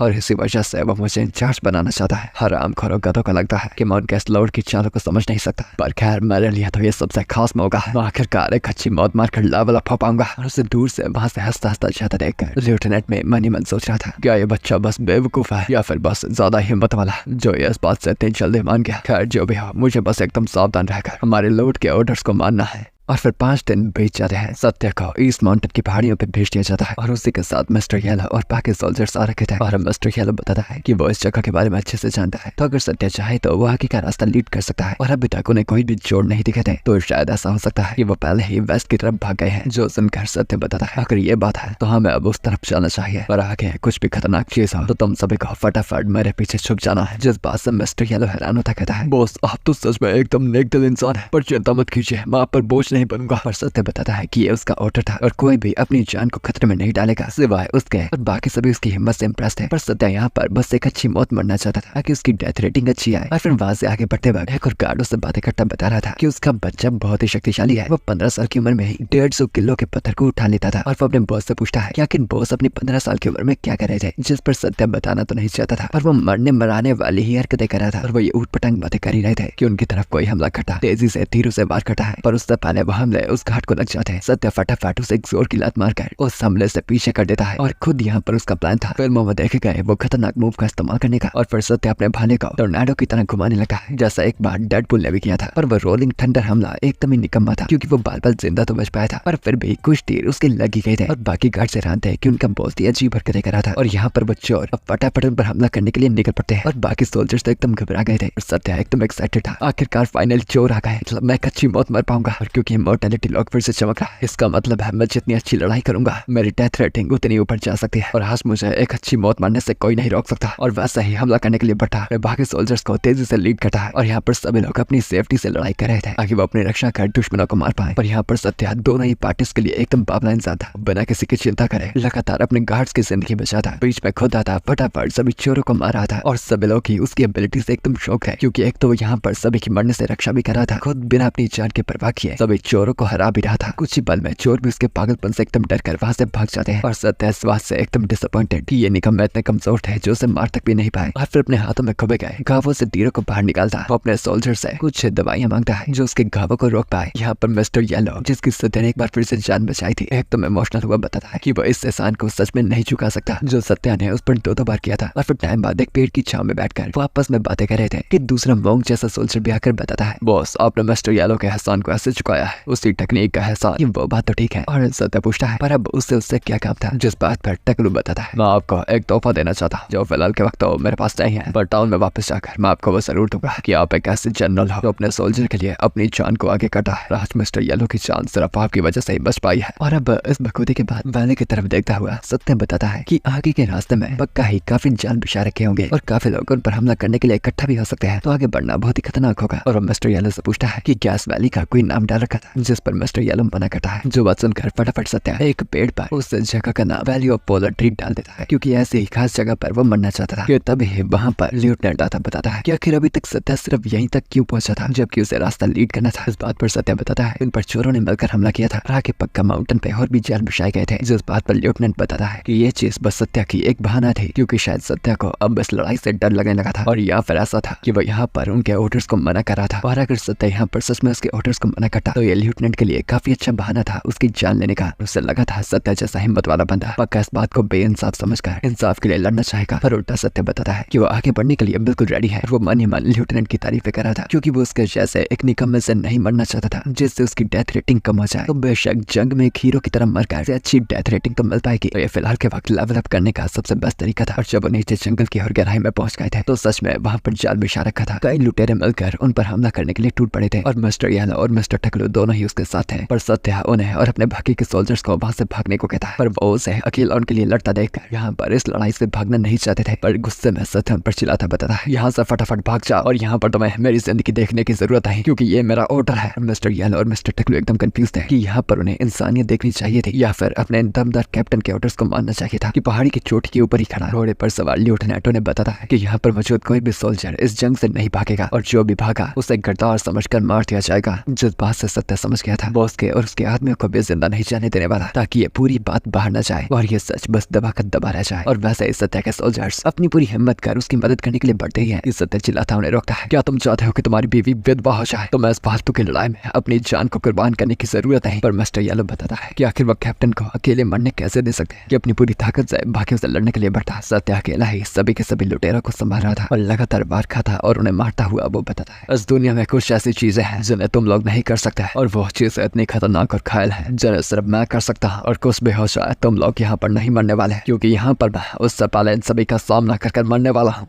हम देखते हैं अपने सामने इतने दुश्मनों के मौजूद होने के बावजूद भी सत्य अभी भी उन सभी का ही सामना करने को बिल्कुल रेडी था और जितने भी लुटेरे उस पर मिलकर हमला करने को टूटे वो उन सभी को बस लगातार हरा रहा था, जिससे एक पल के लिए उन लुटेरे को भी पता नहीं लग रहा था कि बस लड़ाई को सच में जीत ही रही थे ना। यहाँ एकदम घायल हुआ सत्य उन पर चिल्ला रहा था, क्या हुआ हराम खोरो, आ जाओ, अबे तो मैं बस शुरू हुआ हूँ। और वैसे ही जब उससे लड़ने के लिए और बंदे कूदते बिना अपने घावों की चिंता किए सत्य बस उन सभी से लड़ रहा था और इतनी लड़ाई लड़ते लड़ते अब उसे अपने शरीर में एक अलग सी ही ताकत महसूस हो पा रही थी और बस सत्या का ऐसा लग रहा था कि जैसे सच में उसकी ताकत बढ़ गई थी। और जब सत्या का ध्यान सिर्फ एक तरफ मुड़ रखा था 7-8 बंदे मिलकर उस पर पीछे से मार कर उसे मारने की कोशिश करते हैं, पर यहाँ पर अब सत्या को अपने शरीर के अंदर एक कमाल की ताकत सी महसूस हो रही थी और अपने भाले को घुमाता हुआ वो अपने सभी दुश्मनों को लगातार पटक कर फेंक रहा था। और दूर पहाड़ी पे खड़ा लेफ्टिनेंट ये नजारा देखता हुआ सोच रहा था कि इस बच्चे ने इस लड़ाई के दौरान किसी तरह से ओरा को प्राप्त कर लिया था और एक वॉरियर जो 20 की उम्र तक ओरा पा पाए वो बहुत ही ज्यादा काबिल होता था। और अपने सामने सत्य को ये कर पाता देख लेफ्टिनेंट उसके टैलेंट से काफी इरिटेटेड था और उसे इतना तो पक्का लगता था कि वो इतने सारे लुटेरों को मारता मारता कभी तो मरेगा ही। पर लेफ्टिनेंट देखता है कि सत्य ने अभी भी ओरा को प्राप्त किया था पर न जाने कि उसका ओरा शुरुआत से ही इतना ज्यादा ताकतवर था जो कोई नॉर्मल बात तो बिल्कुल नहीं थी, जिससे उसे अंदाजा हो पाता है कि सत्य पक्का किसी तरह की मार्शल आर्ट का इस्तेमाल कर रहा था और वो जान गया था कि ये सेलेस्टियल डीमन डिसमेंटलिंग टेक्निक थी। और वो देखकर वो सोचा था उसने इस टेक्निक का इस्तेमाल तो कर लिया है पर इसके बाद ये बच नहीं सकता और अब इतने सभी दुश्मनों के सामने ये पक्का यहाँ पर मरेगा। और वैसे ही अब और भी ठगा कर उसे घेर लेते हैं और मिस्टर येलो और बाकी सत्य के आदमी सत्य की जीत के लिए चिल्लाते उसे मोटिवेट कर रहे थे कि यहाँ पर सत्य जमीन पर एक वार मारकर पूरी की पूरी जमीन को तोड़ डालता है। और उसके सभी आदमी सत्य की इस हिम्मत को देखकर उससे एकदम इम्प्रेस हो रखे थे कि सच में उनका कैप्टन उनकी जान बचाने के लिए बिल्कुल भी पीछे हटने को रेडी नहीं था। कि यहाँ पर सत्य उन्हें बताता है, जब तक आज मैं इस जंग को लड़ने के लिए सामने खड़ा हूँ मेरा साथी हो तो मजे कोई भी इस जंग को लड़ने के लिए बीच में नहीं पड़ेगा क्योंकि मेरे अलावा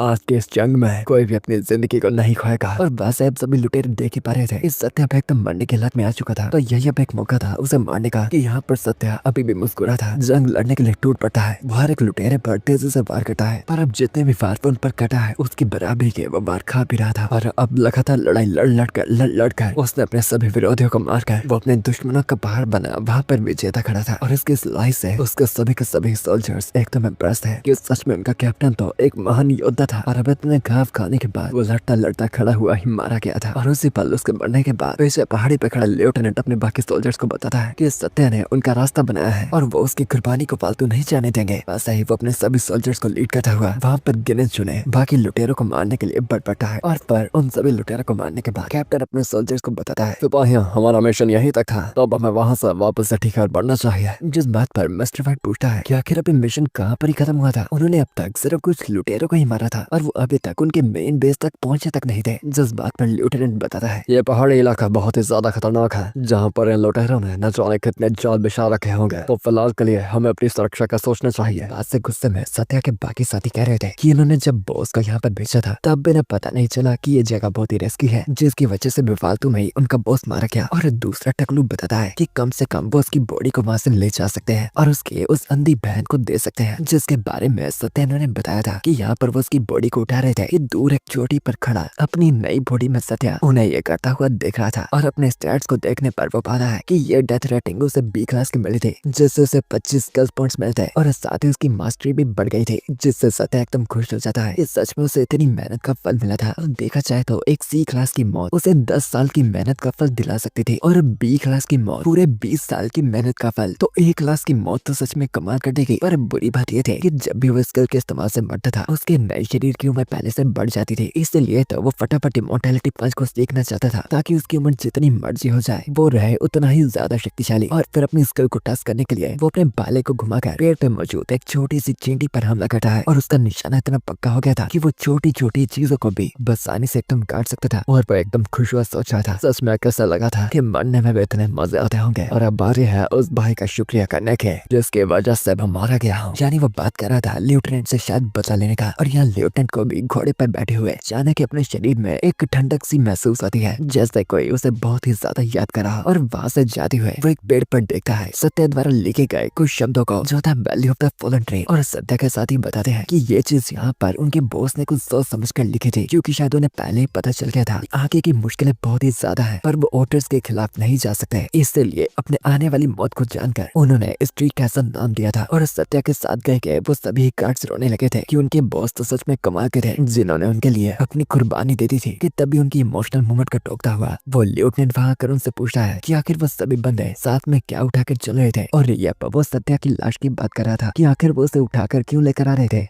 पर मिस्टर येलो लेफ्टिनेंट को प्यार से समझाने की कोशिश करता है कि ये उनके बॉस सत्या की बॉडी थे और उनके इस बहादुरी के बाद वो आखिर उनकी बॉडी को यहाँ पर कैसे छोड़ सकते थे। मिस्टर येलो उस कमीने के चेहरे से ही जान पा रहा था कि ना बेटा, ये हराम का पिल्ला उन्हें बॉस की बॉडी को यहाँ से ले जाने नहीं देगा। और बिल्कुल वैसे ही बहाना लगा था वो मोटिवेशनल स्पीच देने लगता है। सत्या बिल्कुल हिम्मत कर यहाँ पर लड़ते मारा गया था और उसके इस जाबाजी के बाद हम उसके शरीर को इस जगह से नहीं ले जा सकते जहाँ पर लड़के उससे अपनी कुर्बानी दे। और वो सत्या के साथी को दिलासा देता है कि वापस घर जाने के बाद वो सत्या का फ्यूनरल खुद अपने हाथों से करेगा, तो किसी को भी यहाँ पर चिंता करने की कोई भी जरूरत नहीं। और यहाँ पर ये झूठ का दिखावा कर वो अंदर ही अंदर से एकदम खुश हो रहा था। इस बेवकूफ सत्या ने तो सच में काफी सारे लुटेरों को मार डाला, पर फिर भी इन सभी चीजों का क्रेडिट मुझे मिलेगा। इस तरह के बेवकूफ बच्चों की वजह से मेरा सच में कितना फायदा होता है। और साथ ही इसी चीज के साथ क्योंकि मैंने लॉर्ड का दिया गया ऑर्डर भी पूरा किया तो यंग मास्टर और लॉर्ड भी खुश हो गए। और क्या पता है इसके लाश को ठिकाने के साथ साथ लॉर्ड मेरा प्रमोशन कर दे। तभी उसे एक बात याद आती है कि सत्या ने उसे बताया था कि उसकी एक बहन भी है। तो लेफ्टिनेंट का प्लान था उसे तड़पा कर उससे मजे लेने के बाद उसे चुपचाप ठिकाने लगा देने का। और फिर सत्या के बारे में कोई भी परिंदा तक भी पूछने वाला नहीं बचेगा कि यहाँ पर सत्या उसके इस गंदी सोच को कामयाब होने का समय नहीं देता। वो ऊपर की एक दूर पहाड़ी पे खड़ा सीधा अपने तेज भाले को लेफ्टिनेंट की गर्दन से आर पार कर देता है। और ये भाले का हमला इतनी जोर से हुआ था आस पास के मौजूद गार्ड्स के पास कोई भी ऑप्शन नहीं था बस घबराने के अलावा। या फिर अचानक ही ये भयानक हमला किसने कर दिया। और यहाँ पर तड़पते लेफ्टिनेंट की नसें ऊपर पहाड़ी की तरफ पड़ती है और पहाड़ी के दूर होने की वजह से वो साफ तो नहीं देख पा रहा था पर उस व्यक्ति की फिगर से अंदाजा हो रहा था और कोई नहीं बल्कि सत्या ही है, जो कि न जाने कैसे जिंदा बच गया था। और उसने उससे बदला लिया था और तड़पता हुआ बुक्स कहने की कोशिश तो करता है पर घाव गहरा होने की वजह से वो ना कुछ बोल पाए वहीं पर मारा जाता है। सत्या का बदला यहीं पर पूरा होता है कि यहाँ पर लेफ्टिनेंट के पक्के गार्ड चिल्लाने लगते हैं कि उन पर हमला हो चुका है। लेकिन उन सभी घबराए गार्ड्स को छोड़कर पहाड़ी के ऊपर मिस्टर येलो और मिस्टर टकलू ने सत्या की खड़ी हुई फिगर को देखा था। और बेशक उन्हें ये बात समझ नहीं आती कि जब बॉस की लाश उनके पास थे तो आखिर वो व्यक्ति कौन हो सकता था। पर फिर भी चाहे जो भी हो, अगर किसी तरह से उनका बॉस सच में जिंदा था, इस बार वो उनकी रक्षा करना चाहते थे। इसलिए वो बाकी सभी गार्ड्स को बेवकूफ बताते हैं कि ये खौफनाक हमला करने वाले वही लुटेरे थे जो कि उन पर किए गए हमले का बदला ले रहे थे। इसलिए उन सभी गार्ड्स को लगता है कि अगर उनका ताकतवर लेफ्टिनेंट तक भी मारा गया था तो आखिर फिर वो यहाँ पर क्या ही कर सकते थे। इसलिए उन सभी के पास कोई ऑप्शन नहीं था यहाँ से भागकर जाकर लॉर्ड को इस चीज की रिपोर्ट देने की। और एक तरफ यहाँ पर भाला फेंकने के बाद सत्या अपने सामने से एकदम खुश हुआ सोच रहा था, यह तो सच में कमाल की चीज है। ये लेफ्टिनेंट जो कम से कम है एक क्लास 8 का वॉरियर था, पर वो तक भी मेरे हमले को सेंस तक भी नहीं कर पाया। यानी इसका मतलब है एक क्लास बी की डेथ के बाद मेरा लेवल एक क्लास 8 के वॉरियर से ज्यादा का है। और साथ ही अब वो सेलेस्टियल डीमन डिसमेंटलिंग टेक्निक को कंट्रोल कर पाया था, जिसका इस्तेमाल कर उसने जब भाले को छोड़ा था, जिस ताकतवर हमला की वजह से उसका खुद का हाथ तक भी एकदम जख्मी हो गया था। और ऐसे अपने आप को सेक्रीफाइस कर एक तगड़ा वन शॉट हमला कर पाना उसके लिए एकदम परफेक्ट टेक्निक थी। और वो ये सोचता एकदम खुश हो रहा था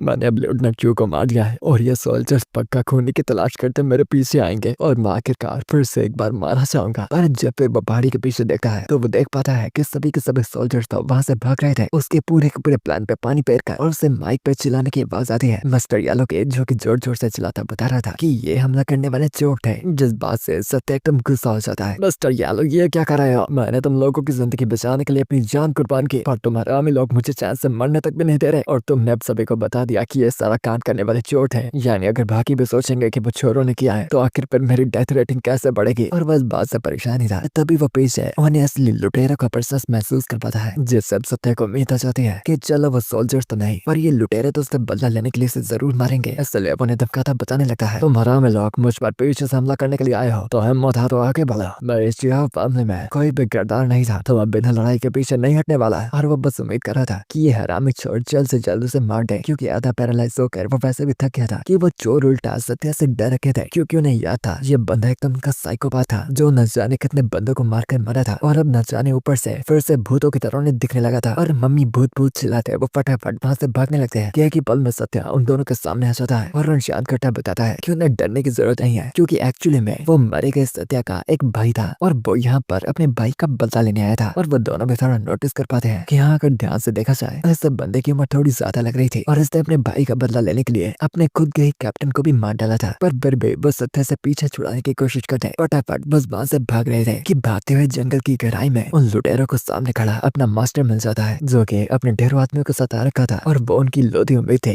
उन्हें साइकोपाथ सत्या से बचाने के लिए। और वैसे वो फटाफट अपने बॉस की तरफ जा ही रहे थे कि अब सत्या नमूना को छोड़कर तेजी से अब सीधा उनकी बॉस की तरफ बढ़ने लगा है, क्योंकि निकम में चोरों से मरना उसे एक बहुत ही कम क्लास की डेथ रेटिंग देगा। पर अगर वह लुटेरों के राजा से मरेगा तो रेटिंग थोड़ी सी ज्यादा ही होगी। जितनों में भी हिम्मत था सारे के सारे आ जाओ, क्योंकि मैं यहाँ पर अपने भाई का बदला लेने आया हूँ, जिसने मौत के डर के बावजूद भी तुम लोगों से लगातार सामना किया। और थीफ किंग के सामने आकर वो उससे पहले एक बार कंफर्म कर लेता है कि वही थीफ किंग सोंग हे था ना, जिस बात पर उसके सामने मौजूद व्यक्ति हंसता हुआ सत्य को बताता है तुमसे मिलकर खुशी हुई, कामयाबी होता। और जी मैं एक लुटेरा वांग सोंग ही हूँ। वांग मेरा लास्ट नेम है और सोंग ही फर्स्ट नेम, तो आप मुझे दोनों भाषाएं किसी भी एक नाम से बुला सकते हैं। जैसा यहाँ पर सोंगी का उस लेफ्टिनेंट ने बताया था कि वो चोर एकदम हरामखोर है। सोंगी यहाँ पर वैसा तो बिल्कुल नहीं लग रहा था, बल्कि उल्टा एक समझदार व्यक्ति। क्या तभी अचानक ही बोलते बोलते सोंगी की खांसते खांसते मुंह से खून निकलने लगता है। और सत्या को यहाँ पर यकीन नहीं हो रहा था कि आखिर इन लुटेरों का लीडर क्या एक्चुअली में इतना कमजोर हो सकता था कि यहाँ पर वो लुटेरे बताते हैं कि ये उसी सत्या का भाई था जिसने एकदम उनके झुंड को मारने में तबाही मचा दी थी और साथ ही इसने इस लेफ्टिनेंट को भी मार दिया था।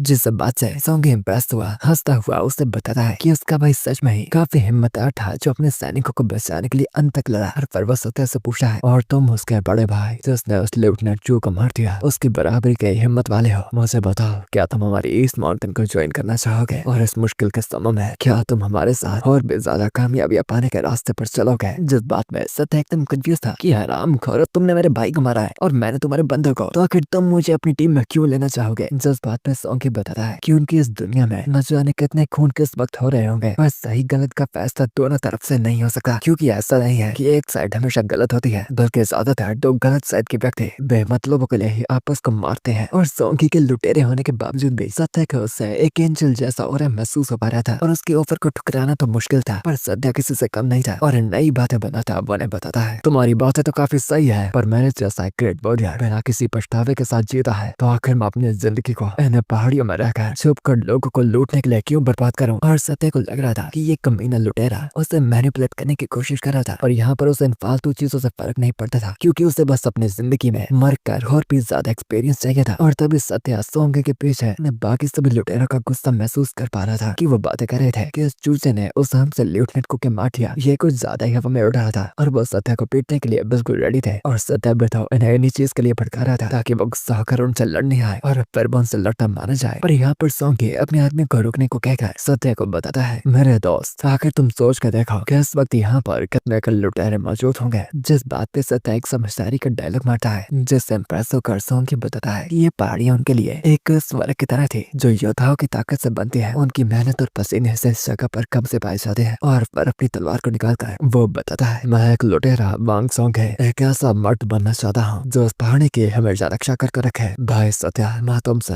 एक और बात जानना चाहूंगा, क्या तुम सभी लोगों की जिंदगियों को सुधारने के लिए मेरा साथ देना चाहोगे? जिस बात पे सत्य साफ बताता है, तुम्हारा ऑफर तो काफी अच्छा है पर मैं मना करता हूँ। और यस, ये एक जोजो रेफरेंस था और वो सोंगी को साफ बता रहा था कि भले ही सोंगी के शब्द बहुत अच्छे थे, पर क्या वो सच में हरामी लुटेरे थे या फिर नहीं। सत्य को अभी तक उन पर पूरा यकीन नहीं हुआ था। जिस बात पे सोंगी बताता है कि सत्य उनके साथ उनके बेस पर आ सकता है और देख सकता है कि वो एक्चुअली में क्या करते हैं। जो आइडिया उसे भी काफी अच्छा लगता है, इसलिए वो उनके बेस में जाने के लिए मान जाता है, क्योंकि उसे पूरी उम्मीद थी कि अगर इस बंदे के बेस पर जाने के बाद वो उसके ऑफर को मना कर देगा, ये लुटेरे उसे वहाँ से जिंदा तो जाने नहीं देंगे। यानी वो एक बार फिर से मरने वाला था। जो चीजें सोचकर उसके दिल की खुशी कम नहीं हो रही थी। और फिर 15 मिनट तक वो उन लुटेरों के बेस पर पहुंच गया था, जो देखकर सत्य हैरान था, क्योंकि उसे लगा था कि ये बस एक छोटा सा लुटेरों का अड्डा होगा, पर ये जगह एक्चुअली में एक छोटे बस एक गाँव की तरह थी। और वही पीछे सत्य देखता है कुछ मौजूद बच्चों और बूढ़े बुजुर्गों को, और वो पूछता भी है कि आखिर बूढ़े और बच्चे इस जगह पर क्या कर रहे थे। जिस बात पर सोंगी बताता है कि ये लोग होमलेस हैं और उन्हें ये मिले थे, इसलिए उनकी बुरी हालात देखकर वो उन्हें यहाँ पर ले आए, क्योंकि लॉर्ड गो द्वारा मेंटेन की गई वो यान सड़ी बस एक नजरों का धोखा है जो देखने में एकदम सुंदर लगती है। पर लॉर्ड गो कमजोर और बूढ़े लोगों को उस सिटी से बाहर तंगवा देता था, जो कि उसके किसी काम के नहीं आएंगे। पर लोगों के तड़पने में सिर्फ उसी का हाथ नहीं था, क्योंकि उनके एम्परर की जंग में हारने के बाद क्रिम्सन नेशन छोटा होता शुरू हो गया। और ये डिवाइन का नाम सुनकर सत्य भी आता पूछता है कि उसने ये डिवाइन शब्द बहुत सुना था, और आखिर में ये चीज है क्या थी। ये सॉन्ग उसे बताता है, पर तुम्हारी फाइटिंग टेक्निक को देखकर तो लग रहा था कि तुम इमॉर्टैलिटी पंच का इस्तेमाल कर रहे थे। ये हैरानी की बात है कि तुम जिया फैमिली की पीढ़ी से हो, पर तुमने कभी भी डिवाइन नहीं देखा। जो सुन सत्य पूछता है, एक मिनट, आके तुम्हें इमॉर्टैलिटी पंच के बारे में कैसे पता? मुझे ये मत कहना कि तुम मार्शल आर्ट फैक्शन के हो, हराम खोर धोखेबाज लुटेरे। किस बात पर हंसता हुआ सॉन्ग उसे बताता है कि बेशक इमॉर्टैलिटी पंच एक यूनिक चीज है, पर सिर्फ मार्शल आर्ट फैक्शन ही नहीं है जो इस चीज के बारे में जानते हैं। और फिर वो सत्य के साथ कुछ प्राइवेट में बातें करना चाहता था, इसलिए वो उसे विलेज के अंदर एक घर पर ले आता है और वहाँ पर उसे एक बुढ़े की मूर्ति दिखाता बताता है कि ये व्यक्ति एक डिवाइन बीइंग है। जिस पर सत्य पूछता है कि क्या ये स्टैचू एक डिवाइन बीइंग थी। जिस बात पर मना करता सॉन्गी बताता है कि एक्चुअली में ये व्यक्ति वो है जो एक डिवाइन बीइंग बनने के लिए ट्रेन हुआ हो। जो बस सुनकर सत्य को भी एक पल के लिए लगता है कि शायद उसे एक वॉरियर की तौर पर छोड़कर एक्चुअली में एक सेज बनने की ट्रेनिंग करनी चाहिए थी, क्योंकि आखिर गोटे सकते टेक्निक लड़ाई में कितनी करी काम किया सकती थी। और फिर सॉन्ग बताता है कि डिवाइन बीइंग और वो है तो सेम ही रेस के, पर डिवाइन बीइंग ये मानना नहीं चाहता और ये बस खुद बैठे बैठे इंसानों को हायर करते हैं अलग अलग काम करवाने के लिए, और लोग भी उन पर यकीन करते हैं कि उन्हें उन डिवाइन बीइंग्स की दुआ लगेगी। और ऐसा होता होता कुछ भी नहीं है। वो ना ही किसी को दुआ देते हैं, ना ही कोई वरदान, और साथ ही जो इंसान उनकी बात न माने वो उन्हें उसी पल मार देते हैं। पर हंसी की बात यह है, ज्यादातर इंसानों को इस सच के बारे में कभी पता भी नहीं चलता और वो बस चुपचाप इन डिवाइन बीइंग्स के लिए काम करते रहते हैं। और सत्य को बिल्कुल ही समझ आ जाता है कि ये हरामी डॉक्टर उनके स्कूल के टीचर्स या फिर नौकरी में बॉस की तरह होते हैं, जो बस दूसरों पर अपना हक जमाते हैं। और अब सत्य को लगता है अब ज्यादा खतरे मोल लेने से ही उसका ज्यादा फायदा हो सकता है, यानी उसे एक डिवाइन बीइंग को चुनौती देनी पड़ेगी। और इसलिए वो एक डिवाइन बीइंग से लड़ने का ट्राई करना चाहता था। सॉन्ग उससे कुछ और बातें बताने ही वाला था कि उससे पहले सत्य एकदम तेजी से उससे डिवाइन बीइंग की स्टैचू की तरफ तेजी से बढ़ता जा रहा था, क्योंकि उसका प्लान था उसे तोड़ने का। मैं एक महान योद्धा हूँ जो आजादी के लिए पैदा हुआ था, तो बेशक मैं अपने सामने के किसी भी चुनौती से नहीं डरूंगा। और बस सत्य को उम्मीद थी कि उस डिवाइन बीइंग के इस डिवाइन स्टैचू को तोड़ने के बाद वो उसे आसमान से एक जोर का बिजली का झटका मारकर मार देगा, जिसके बाद उसकी डेथ रेटिंग कमाल की होगी। और उससे पहले एक जोर का मुक्का मारकर सत्य उस मूर्ति को नुकसान पहुंचा पाता। सॉन्ग अपनी तेज टेक्निक का इस्तेमाल कर एक बड़ी सी तलवार को मैजिकली हवा में उड़ाकर सीधा ही सत्य के मुक्के के सामने कर देता है, जिससे खुद सत्य का मुक्का मूर्ति पर तो नहीं लगता, पर उसके इम्पैक्ट से सीधा तलवार घूमकर सीधा उस मूर्ति पर जोर से जा लगती है और उस मूर्ति को तोड़ देती है। पर खैर, क्योंकि उन दोनों ने ही ये अपने हाथों से नहीं किया था, इस चीज को ज्यादा नुकसान के तौर पर तो नहीं गिना जाएगा। और सत्य इस बात से चिढ़ जाता है कि हरामखोर लुटेरे की हिम्मत है उसे एक बार फिर से मरने से रोकने की, इसलिए वो गुस्से में उससे जाकर पूछता है, ए भाई, तूने फिर मुझे बताया था कि एडवांस सेजेस बुरे हैं, तो आखिर अभी अभी जिस स्किल का तूने इस्तेमाल किया वो तो एक सेज की स्किल थी ना, तो अब बता तू भी बुरा है ना। जिस बात पे सॉन्गी उसे संभालता बताता है कि उसने स्किल को सीखा था सिर्फ एक दिन उन डिवाइन बीइंग्स का सामना करने के लिए, क्योंकि उसे खुद उनसे नफरत थी। देख मेरे भाई, डिवाइन बीइंग्स को सच में मरने की जरूरत है। मैं तो बस यही चाहता हूँ कि कभी भी कोई और सेज पैदा ना हो, पर भाई जो तूने किया वो सच में एक बहुत बड़ी बेवकूफी थी। डिवाइन स्टैचू को तोड़ने से तुम्हें उनसे अपना बदला तो मिल जाएगा, जाएगा, पर उसके साथ साथ सजा भी। जिस बात पर सत्य बताता है कि वो वही तो चाहता था कि वह निकम्मे डिवाइन बिंग एक तो बिजली के हमले सीधा उसके सर पर दे मारे, और सत्या के उसे बार बार इग्नोर कर ये उल्टी हरकतें करने से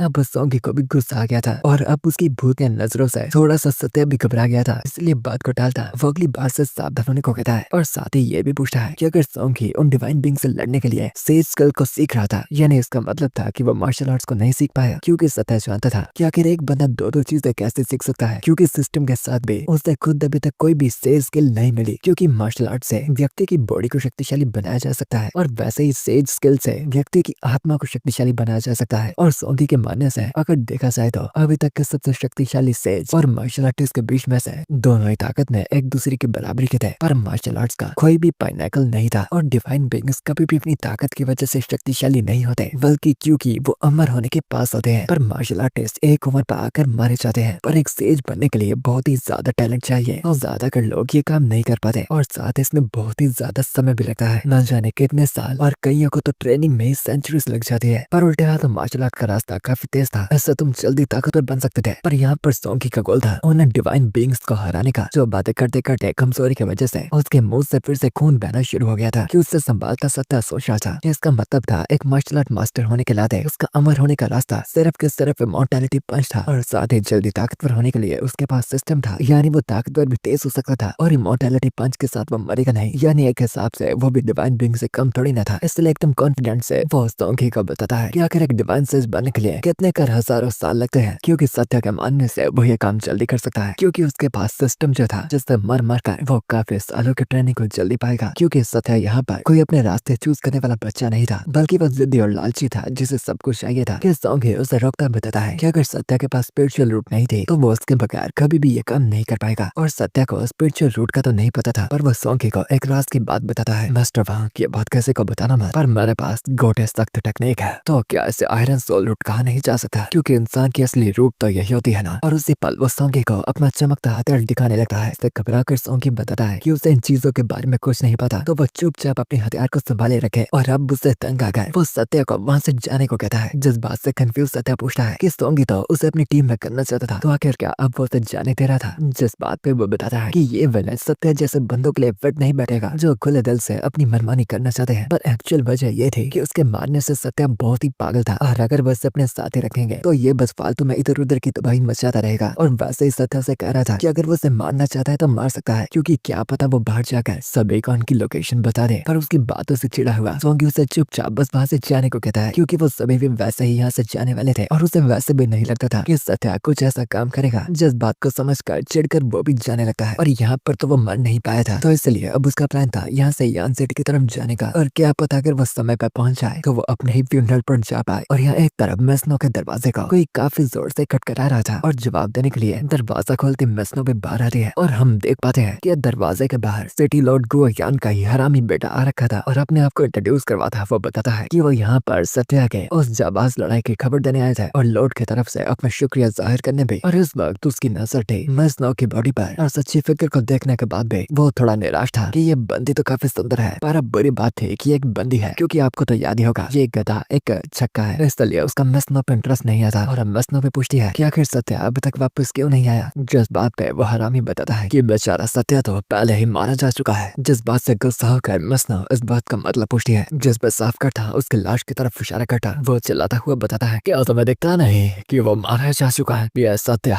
उन लुटेरों से लौटे मारा जा चुका है। पर दरवाजे को बंद करने लगते मेस्नो उसे साफ बताती है कि वो अरे गरीब बंदों पर यकीन नहीं करते, क्योंकि सत्या इतनी जल्दी मरने वालों में से नहीं है कि उसको दरवाजे को बंद करने से गोयान का बेटा रोकता है, और बताता है कि प्रूफ के तौर पर वो सत्या की बॉडी भी लेकर आया है, तो अगर वो उसे पास आकर देखना चाहती है तो देख सकती है। क्या हरामी को दिखता नहीं कि मेस्नो ने आंखों में पट्टियां डाल रखी है। खैर जो भी हो, फिर गुस्से में उसका हाथ पकड़कर वो उसे सत्या की लाश की तरफ ले जाने लगता है, ताकि एक फैमिली होने के नाते वो पक्का कर पाए कि वो उसका भाई ही था ना। और फिर उसके पास ले जाकर वो मेस्नो के चेहरे को बिल्कुल सत्या की लाश के चेहरे के सामने कटे है, और उसे उसके गन सूंघा था। वो हरामी पूछता है ओ सच याद आया, तुम तो देख नहीं सकते, तो थोड़ा सा सूंघ कर काम चलाओ, और मैं तुम्हें बताता हूँ कि इस वक्त ये कैसी हालात में है। इस बेचारे की लाश एकदम खून से भर रखी है, इसके सभी के सभी हड्डियां एकदम टूट चुकी हैं, और कम से कम भी इसका शरीर में 50 से भी ज्यादा घाव है। इसका चेहरा इतने बुरी हालात में है कि मुझे उसे देखने का भी दिल तक नहीं कर रहा। पर फिर भी उसके हाथ को छुड़ा कर मेस्नो बताती है कि ऐसा नहीं हो सकता। हाँ बिल्कुल सही कहा, ये नामुमकिन है, नामुमकिन। और जो भी लाश मैं यहाँ पर लेकर आया हूँ वो बस मेरी तरफ से एक मजाक था, और ये लाश भी नकली है, मैं भी नकली हो, और सब कुछ ही नकली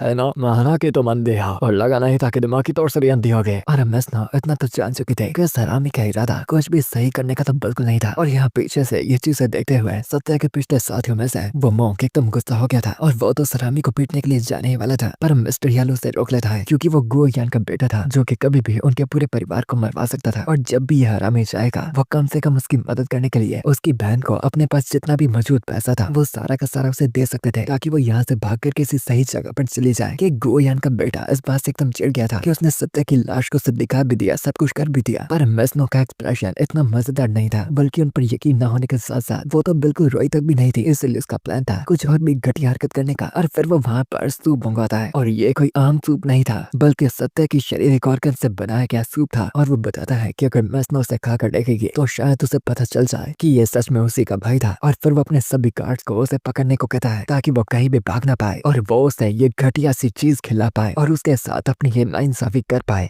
और वैसे ही गार्ड सब उसे पकड़कर जबरदस्ती उसके मुंह में डालने लगते हैं वो घटिया सा सूप। लेकिन उससे पहले वो मेस्नो पीपा थे, उस गार्ड के हाथ से उस सूप को छीनता हुआ मिस्टर येलो फटाफट आकर उसे पकड़कर खुद पीने लगता है, और उसे पीता हुआ खुशी से बताता है कि ये सूप तो सच में ही काफी स्वादिष्ट था। और एक्चुअली में हम पहली बार उसके दांत देख पाते हैं कि इसके तो सच में ही पीले दांत है। तभी तो इससे सभी मिस्टर येलो बताते थे, जिस बात से गोयान का बेटा चिढ़ जाता है। फिर उसकी हिम्मत कैसे हुई ये बनाया गया खास सूप छीनने की। और उससे पहले वो उस गार्ड को मारते बीच में वो मोंक भी पट्टा बताता है कि वो सत्या के सोल्जर्स थे, और सत्या की मौत के बाद मिस्टर येलो को इतना बड़ा गम लग गया था तो उनका दिमाग थोड़ा सा खिला गया था। तो उसे उम्मीद थी कि यंग मास्टर उन्हें माफ कर दे, जिस बात पर बेशक उस यंग मास्टर को यकीन नहीं होता। जब तक मिस्टर येलो जमीन पे गिर गया वो सूप भी पागलों की तरह खाने लगता है। और तभी वहाँ पर एंट्री होते हैं सत्या के, जो सूप को स्मेल करता बताता है कि ये तो सच में ही काफी स्वादिष्ट लग रहा है। फिर वह प्यार से पूछता है कि क्या उससे भी एक बाउल सूप का मिल सकता था। कि यहाँ पर अपने बॉस को देखकर वो दोनों ही एकदम खुश हो जाते हैं। पर मिस्नो भी कहती है कि जैसा कि उसे लगा था सत्या अभी भी जिंदा था, और यहाँ पर यंग मास्टर की तो एकदम फटकर हलाक में आ गई थी। उसे समझ नहीं आ रहा था कि सत्या की लाश उनके पास पड़ी थी, फिर अभी भी जिंदा कैसे था। और सभी लोग जब उसकी लाश की तरफ देखते हैं कि लाश भी वहीं पर पड़ी थी, जिंदा सत्या भी उनके सामने खड़ा था, तो आखिर फिर यह मामला सच में था क्या। और तभी सत्या अपनी पूरी तेजी से उस यंग मास्टर पर हमला करने के लिए बढ़ता है, और सीधा अपने उस तेज हमले से वो अपने उस सामने भाली को तेजी से तोड़ देता है। और सत्या के इस बात को रोकने वाला और कोई नहीं बल्कि वही बुढ़ा एल्डर था, जो कि अभी भी सत्या से काफी ताकतवर था। जब गुस्से में सत्या उस यंग मास्टर की तरफ देखता है, उससे भयानक भरी नजरों से यंग मास्टर को एकदम डर लगने लगता है। ना बेटा, इस जिंदगी से वो तो नहीं बच सकता। और यहाँ मिस्टर येलो और मिस्टर मॉन्क भी बातें कर रहे थे कि शायद ये बंदा उनका बॉस नहीं था, क्योंकि ये बंदा उनके बॉस जैसा दिखता था, पर उनसे भी ताकतवर और उनसे भी ज्यादा पागल था। वो बुढ़ा एल्डर भी पूछता है कि सत्या को तो उन्होंने पहले मार दिया है, तो आखिर उनके सामने मौजूद वो कौन था। क्योंकि मन ही मन वो सोच रहा था इस बच्चे का और इतना ताकतवर नहीं है, ये कम से कम भी ज्यादा कर एक क्लास 8 का होगा, और आखिर इसके भाले का वार इतना ताकतवर क्यों था, और ये बिल्कुल सत्य जैसा क्यों लगता है। जिस बात पे सत्या ने बताता है, लगता है कि तुम लोगों को एक गलत फहमी है, मेरा नाम धन्ना है और सत्या मेरा एक भाई था, और तुम लोग मेरे भाई के मरने के बावजूद भी उसकी बची गई लाश की बेइज्जती कर रहे हो, और अगर मैं यहाँ पर मारा भी जाता हूँ तो मैं तुम सभी को अपने साथ लेकर जाऊंगा, और फर्क नहीं पड़ता कि तुम कितने का ताकतवर हो, क्योंकि ये बदले की आग जल्दी नहीं बुझने वाली। और उसकी इस बड़ी बड़ी बातों को सुनकर गुस्सा हुआ वो बुढ़ा एल्डर भी उसका सामना करने को बिल्कुल रेडी था, क्योंकि वो जानता था कि धन्ना भी उसकी बराबरी नहीं कर सकता। कि यहाँ पर एकदम डर गया यंग मास्टर फटाफट अपने उस अंकल को भी वहाँ से भागने को कहता है, क्योंकि वो इस मामले को बाद में संभाल लेंगे। और उसके भाग जाने पर बुढ़े एल्डर के पास भी कोई और ऑप्शन नहीं था, बस चुपचाप वहाँ से जाने का। और अंदर ही अंदर सत्या उम्मीद कर रहा था कि ये यंग मास्टर गुओ जाकर इस बात के बारे में गुओ यान को बताएगा, और फिर वो उसे फटाफट मारने के लिए पूरी टीम भेजेंगे। और इसलिए अपने लिए एक मौका क्रिएट करने के लिए पीछे से साफ साफ एक धमकी देता है कि कल वो अपने भाई सत्या की लाश को दफनाने के लिए इस टाउन से बाहर पहाड़ियों पर जाने वाला था, और एक तरह से वो उन्हें इशारा दे रहा था कि वो उन्हें पहाड़ियों पर मिलेगा, तो अगर किसी की भी हिम्मत है उससे लड़ने की तो वो आ सकता है। और अब सभी के जाने के बाद शौक हुए मिस्टर येलो और मिस्टर मॉन्क वहीं पर थे, जिन्हें थोड़ा अभी भी यकीन नहीं हो रहा था कि आखिर कौन से भाई बिल्कुल एक जैसे लग सकते हैं, पर ऊपर से एक बड़ा लग रहा था और दूसरा छोटा। और फिर वहीं पर पड़े गए उस यंग मास्टर द्वारा लाई गए उस लिवर सूप को सत्या से पीता उसके स्वाद लेने लगता है, जिस बात में चिल्लाते मिस्टर येलो और मॉन्क बताते हैं, धन्ना भाई से मत पियो, ये सूप आपके भाई के ऑर्गन से बनाया गया है। पर सत्या बिना रुके उसके मजे ले रहा था, और फिर उन्हें बताता है कि वो बेवड़ा यंग मास्टर बस उन्हें जानबूझकर गुस्सा दिला रहा था, बल्कि ये तो नॉर्मल मीट से बनाया गया सूप था और फिर रोने की एक्टिंग करता हुआ वो बताता है, मैंने सुना था कि मेरा भाई एक बुरी मौत मारा गया है, पर आखिर कैसा लगा था कि इसका शरीर अंदर से भी एकदम तबाह हो चुका होगा, तो आखिर इस बेचारे की लाश से सूप कैसे ही बना सकता है कोई। और अब उसे पूरी तरह लग ही रहा था कि सच में उसने अपने इस राज को अच्छी तरह छुपा लिया था। तभी उसके पीछे से मिस नो उसके पूरे करीब आती और उससे बार बार सूंघने लगती है, जिस बात से सत्या भी शौक हुआ पूछने लगा है कि आखिर उसे जगते में क्या हो गया जब उसे पागलों की तरह सूंघ रही थी। कि यहाँ पर मिस नो किसी चीज के बारे में ध्यान से सोच रही थी और इस बात को कंफर्म कर रही थी कि उसके सामने वाला पक्का सत्या ही था जो जानबूझकर अपना भाई बनने का दिखावा कर रहा था। और यहाँ पर वह यंग मास्टर घर आकर चिल्लाता बताने लगता है कि सत्या का भूत आ चुका है। और हक्का बक्का गोयान भी पूछता है कि भाई कौन सा भूत देख लिया तूने, जिस बात पर शांति से वो बूढ़ा एल्डर फूक बताता है कि वो बस सत्या की फैमिली को उसकी बॉडी चुपचाप वापस करने गए थे। पर तभी वहाँ पर बिल्कुल एक सत्या जैसा दिखने वाला बंदा आया था और वो अपने आप को सत्या का भाई धन्ना बता रहा था। और ये धन्ना अपने भाई सत्या से थोड़ा लंबा भी था और साथ ही थोड़ा बड़ा भी लगता था। और फिर चलते चलते बातें करते गोयन पूछता है कि धन्ना आखिर कितना कर शक्तिशाली है, जिस पे वो बताता है कि वो कम से कम भी क्लास 8 का होगा। पर अच्छी बात थी कि वो इस वक्त घायल हो रखा था, तो इस वक्त वो क्लास 9 के बराबर का ही था, तो चिंता की कोई भी बात नहीं थी। और वेल मैं आपको बता दूं कि क्लास 9 ने क्लास 8 से कमजोर होती है और जितनी क्लास के नंबर उल्टे ऊपर जाते रहेंगे जैसे उल्टी काउंटिंग की तरह, वो व्यक्ति उतना ही ज्यादा ताकतवर होता रहेगा। जैसे 8 से ज्यादा ताकतवर अब क्लास 7 का होगा। खैर अब इस बात से गोयान एकदम गुस्सा हो गया था कि आखिर एक मुसीबत के बाद दूसरी मुसीबत कहाँ से आ गई। और एम्परर भी यहाँ पर आने वाले थे कि वो सिर्फ एक बंदे की वजह से इतना परेशान हो गया था। इसलिए अब वो एल्डर फू को एक साफ साफ ऑर्डर देता है फटाफट जाकर इस धन्ना को निपटाने का, क्योंकि हो सकता है ये धन्ना उनसे बदला लेने के लिए उनके कामों के बीच में पड़े, तो मुसीबत को जड़ से उखाड़ना ही उनके लिए बेहतर होगा। और सत्या यहाँ पर फिर से मेसनो से पीछे हो जाता है और शांति से रोने का दिखावा करने लगता है। पर नामाते मेसनो फिर से उसे छूती हुई इसके करीब आ जाती है और बार बार उसके करीब से उसे सूंघने लगती है। और सत्या एकदम परेशानी से सोच रहा था कि आखिर सच में भाई ये बंदी क्या चाहती है, और वो बहाना देता उसे बताने लगता है, देख लो मैडम मैं साल 28 का होने वाला हूँ और मेरी पहले से ही 13 बीवियां हैं, जिनके कुछ कुल मिलाकर 18 बच्चे हैं और मैं 18 बच्चों में से कुछ बच्चों की शादी भी करवाने वाला हूँ, तो प्लीज मेरे से दूर हो जाओ, मैं चीटिंग करता नहीं पकड़ा जाना चाहता। पर उसके करीब खड़ी मेसनो अभी भी बस शक की नजरों से नजरों से तो नहीं बस शक से उसे देख रही थी। और तभी ही धन्ना को आवाज देते हुए मिस्टर येलो और मिस्टर मोंक आकर उसके हाथ में कुछ पैसे पकड़ा देते हैं, ये बताकर कि ये गवर्नमेंट की तरफ से है। और सत्या उनसे कंफर्म करता पूछता है कि क्या सच में ये पैसे गवर्नमेंट की तरफ से थे, जिस बात पर बहाना देते हैं वो दोनों के दोनों हाँ में सर हिलाते हैं, जिस बात से सत्या को साफ पता चल गया था कि ये पक्का इन दोनों के ही पैसे थे, जबकि इनके पास भी कम पैसे थे। ये अपने सारे पैसे उसे देकर उसकी अभी भी मदद करना चाहते थे, इसलिए वो पैसे को वापस करता। वो उन्हें बताता है कि उसे उन पैसों की कोई भी जरूरत नहीं है, कि फिर मिस्टर मॉन्क उसके सामने उस टेक्निक की बुक को आगे करता बताता है कि अगर वो पैसे नहीं चाहता तो वो इस टेक्निक को ले सकता था, क्योंकि उसने उसके भाई को वादा किया था वापस सिटी में जाकर उसे एक गिफ्ट देने का, और ये मार्शल आर्ट बुक ही उसका गिफ्ट था। और एक स्किल बुक को देखकर सत्या बेशक एकदम खुशी से उसे एक्सेप्ट कर लेता है और फिर कुछ समय बाद वो उन्हें वहाँ से वापस भेज देता है। और अब उसके बाद वो मसनो को बताता है, लेडी स्नो मैंने आपके बारे में अपने भाई सत्या से बहुत कुछ सुना है, वो सच में आपकी बहुत बातें करता था और आपका उससे ये करीबी रिश्ता देखते हुए मैं कल जाकर लॉर्ड से लड़ने वाला हूँ, और वो काम होने के बाद आप यहाँ से जा सकते हैं। कि मजनू अभी भी बिना रुके कंफर्मेशन लेने के लिए उसे अभी भी इधर उधर सूंघ रही थी, जिस बात पे सत्या से रोकता हुआ साफ साफ ही एक बात की धमकी दे देता है, देखो लेडी तुम आग के साथ खेल रही हो, देखने में चाहे मैं आम लगा होगा पर मेरे पास सख्त गोटे टेक्निक है, तुम मेरे साथ ऐसी चिपक तो रही हो, पर इस बात को याद रखो कि तुम मुझे संभाल नहीं सकते। और अब इन बातों को सुनकर गुस्से में मसनो चिल्लाने लगते हैं, सत्या अब बस एक्टिंग करना बंद करो, तुम ये अजीब सी चीजें मुझे कंफ्यूज करने के लिए कह रहे होगे, और भले ही मैं देख नहीं सकती पर मैंने पहले ही तुम्हारा सारा सच जान लिया है, तुम्हारी महक, तुम्हारी आवाज, तुम्हारे बोलने का तरीका, तुम्हारे चलने का तरीका, तुम्हारी हरकतें, तुम्हारे तरफ से सिर्फ सत्या ही है। और क्योंकि अब उसका सच पकड़ा गया था जिससे अपने बेस को तोड़ा, सत्या भी हैरान होता पूछता है, मसनो नजर ना होने के बावजूद भी आप सच में बाकियों से ज्यादा इतनी कमाल की कैसे है कि मैं आपको कभी भी बेवकूफ नहीं बना पाता। और खैर फिर वो उससे पूछती है कि आखिर उसने बाकियों को बेवकूफ कैसे बनाया और साथ ही अपने जैसे दिखने वाली लाश का जुगाड़ कैसे किया, जिस बात पर अब सत्या से सारी बातें बताता है कि कैसे चोरों से लड़ने के दौरान वो बहुत ही ज्यादा घायल हो गया था और उन चोरों द्वारा पकड़ा गया था, पर इन सोल्जर्स को लगा था कि वो मारा गया है। और फिर वो जाकर वांग सोंग की एक सेज से मिला और उस सेज ने उसकी मदद की थी ठीक होने में और साथ ही इन सभी सोल्जर्स को धोखा देने में भी। और क्योंकि उसने एक सेज कहा था जिससे मेसनो को भी यकीन होता है कि एक सेज तो सच में ऐसे कांड कर ही सकता है। और वो मेसनो से पूछता है, मेसनो आपने मुझे बताया था कि जब आप बच्चे थे आपको कोई एक सेज के डिसाइपल के तौर पर लेना चाहता था, पर क्योंकि चियाओ फैमिली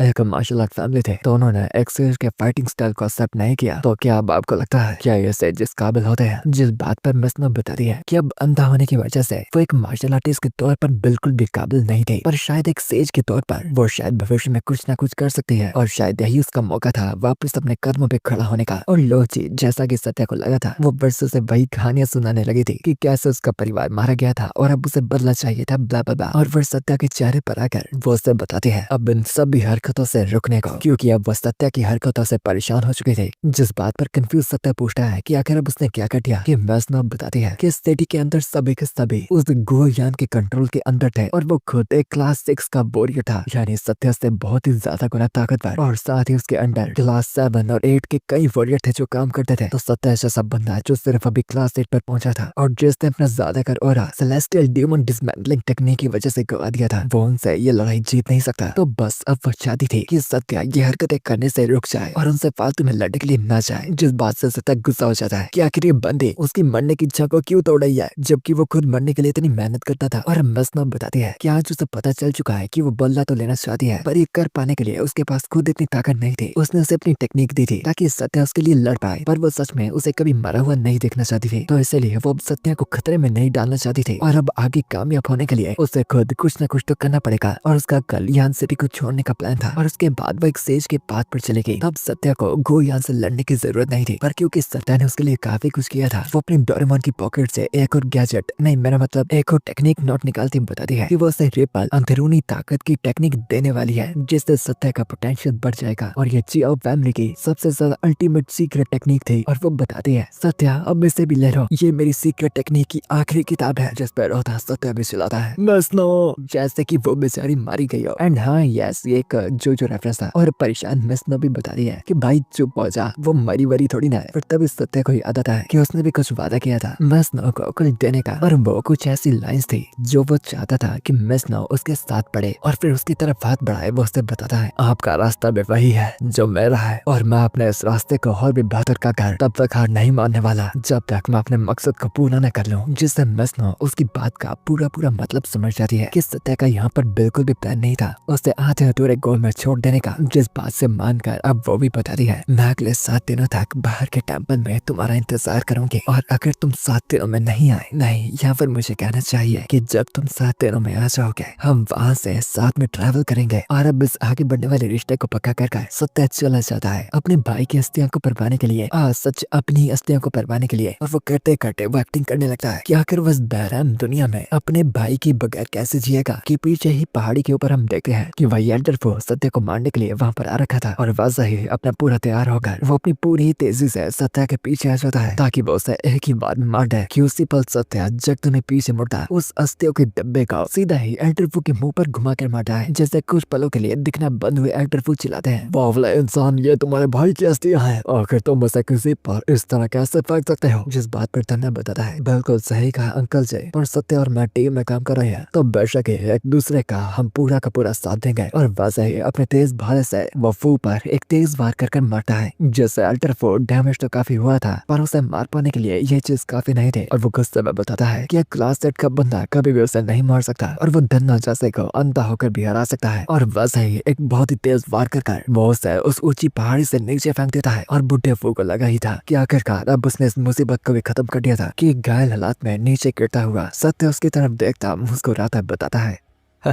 थैंक्स ब्रो। और अब एल्डरफो धन्ना को पहाड़ी से फेंक कर उससे जीत तो गया था, पर वो खुद से भी थोड़ा घायल हो चुका था। और नीचे देखता वो बताता है तुम और तुम्हारे भाई की हिम्मत हुई थे हमारे लॉर्ड के खिलाफ जाने के, तो तुम्हारा अंत तो यही होना था। और फिर वैसे ये सब कहकर वो वहाँ से वापस जाने लगता है कि तभी पीछे देखकर वो पाता है कि धन्ना जैसे ही कपड़े किसी ने उसके सामने डाल रखे थे, और फिर अपनी लाल आंख से वो ध्यान से देखता है तो वहाँ पर बिल्कुल धन्ना जैसा एक और आदमी खड़ा था जो उसे कहता है तू बुढ़ा है, तूने मेरे परिवार पर हमला किया, आखिर किसी की हिम्मत कैसे हुई ऐसा करने के। जिससे एल्डरफो को लगता है कि यहाँ पर धन्ना ने एक्चुअली में उससे लड़ने के लिए अपने एक और भाई को पहले ही बुलाया होगा। पर खैर वो अपनी किस्मत की खुशी मनाता है कि उसने पहले ही आकर धन्ना को मार दिया, वरना उसे 2v1 लड़ना पड़ता। यहाँ पर खूनी नजर दिखाता सत्या शुरुआत से ही अपनी ग्रेट डिमन डिसमेंटलिंग टेक्निक को चालू कर देता है, जैसे बेशक उसके शरीर से खून बहना शुरू हो जाता है। एकदम ताकत और जोश से भरा वो तेजी से घुमाकर एल्डरफो की तरफ एक लात मारता है, जिससे बार बार अप्रोच करता है एल्डर फू कहता है कि ये बंदा भी वैसे इस टेक्निक का इस्तेमाल कर रहा था कि एल्डर फू उसे अपनी टेक्निक मारता। बताता है कि क्या उसका सारा परिवार बस उनसे मरने के लिए आ रहा था और इस टेक्निक का इस्तेमाल करने के साथ भी सत्या फिर भी एक क्लास 8 का ही रहेगा जिससे वो आसानी से मार ही सकता है। और यस, एक बार फिर से उसे मारकर वो उसे भी पहाड़ी से नीचे फेंक देता है और कहता है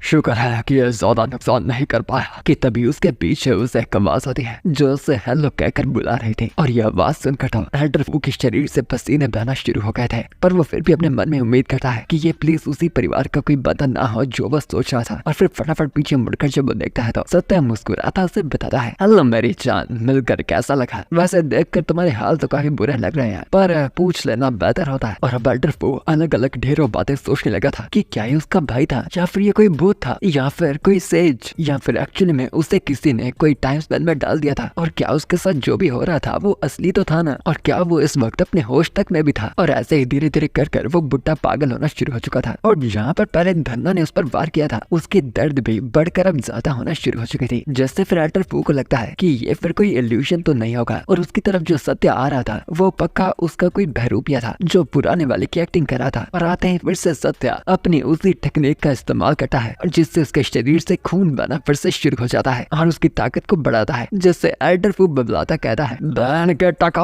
आखिर तेरे सारे खानदान के सभी भाई और बेटा इसी टेक्निक का इस्तेमाल करते हमला क्यों करते हैं? क्या तुम सभी शुरुआत से ही मंडा चाहते हो? आखिर ये कैसा पागल खानदान है? कि फिर एल्डर फू अपनी टेक्निक का इस्तेमाल करता है, फिर से सत्या को पीछे फेंकता है और इस बार सत्या अपने आप को संभालने की कोशिश करता है और अपना बैलेंस बनाने की। कि इस बार वो एल्डर तेजी से उसकी तरफ बढ़ता आता, उसे फिर से एक जोर से मुक्का मारकर पहाड़ी से नीचे फेंकता है और नीचे गिरते उसे इशारा मारता सत्या कहता है, मिलते हैं दोबारा मेरी जान। झोंपा सुनकर एल्डर फू को भी लगने लगा था कि कहीं ये सच में फिर से तो नहीं आने वाला, और अगर ऐसा है तो वो पक्का किसी इल्यूशन में ही है, यहाँ तो सब कुछ बस नकली है। कि वो लंबी सांसें ले ही रहा था कि तभी उसे पीछे से आवाज आती है, किसी के सेलेस्टियल डिमोन डिसमेंटलिंग टेक्निक का इस्तेमाल करता है। और पीछे मुड़कर देखता है, वो पाता है कि सत्या भागा हुआ उसकी तरफ ही बढ़ता आ रहा था, जिससे बहुत ही ज्यादा गुस्सा होकर एल्डर फू बताता है कि वो किसी को बख्श नहीं वाला। और फिर वैसे ही वो दोनों फिर से लड़ना शुरू हो जाते हैं। जो करता हुआ सत्या अपने मन में सोच रहा था, ये बुढ़ा वैसे सच में कमाल का मास्टर है, इससे मरने की वजह से मुझे ए से लेकर सी डेथ रेटिंग मिल चुकी है और काफी अच्छे रिवॉर्ड्स भी, पर निराशी पल से आखिरी मौत जो उसने मुझे दी है वो डी तक गिर चुकी है। शायद सिस्टम को पता चल चुका है कि मैं इन मौतों को ग्राइंड कर रहा हूँ। और अब क्योंकि वो बुढ़ा सत्या के लिए एकदम निकम्मा हो चुका था और इतना ही ज्यादा उसे मारना चाहता था, तो अब सीरियसली लड़ने का टाइम आ चुका था। और इस बार उसकी टेक्निक से बचने के लिए वो अपने बाले को आगे कर देता है और फिर उसे तुड़वाने के बाद वो घुमाकर उसे सीधा उसके सीने की तरफ दे मारता है और उसके घाव से घायल हुआ एल्डर फू अपने आप को संभालता है और उसका हाथ पकड़कर उसे घुमाकर फिर से पहाड़ी की तरफ फेंक देता है और बार बार फिर से जीत कर कहता है, फर्क नहीं पड़ता,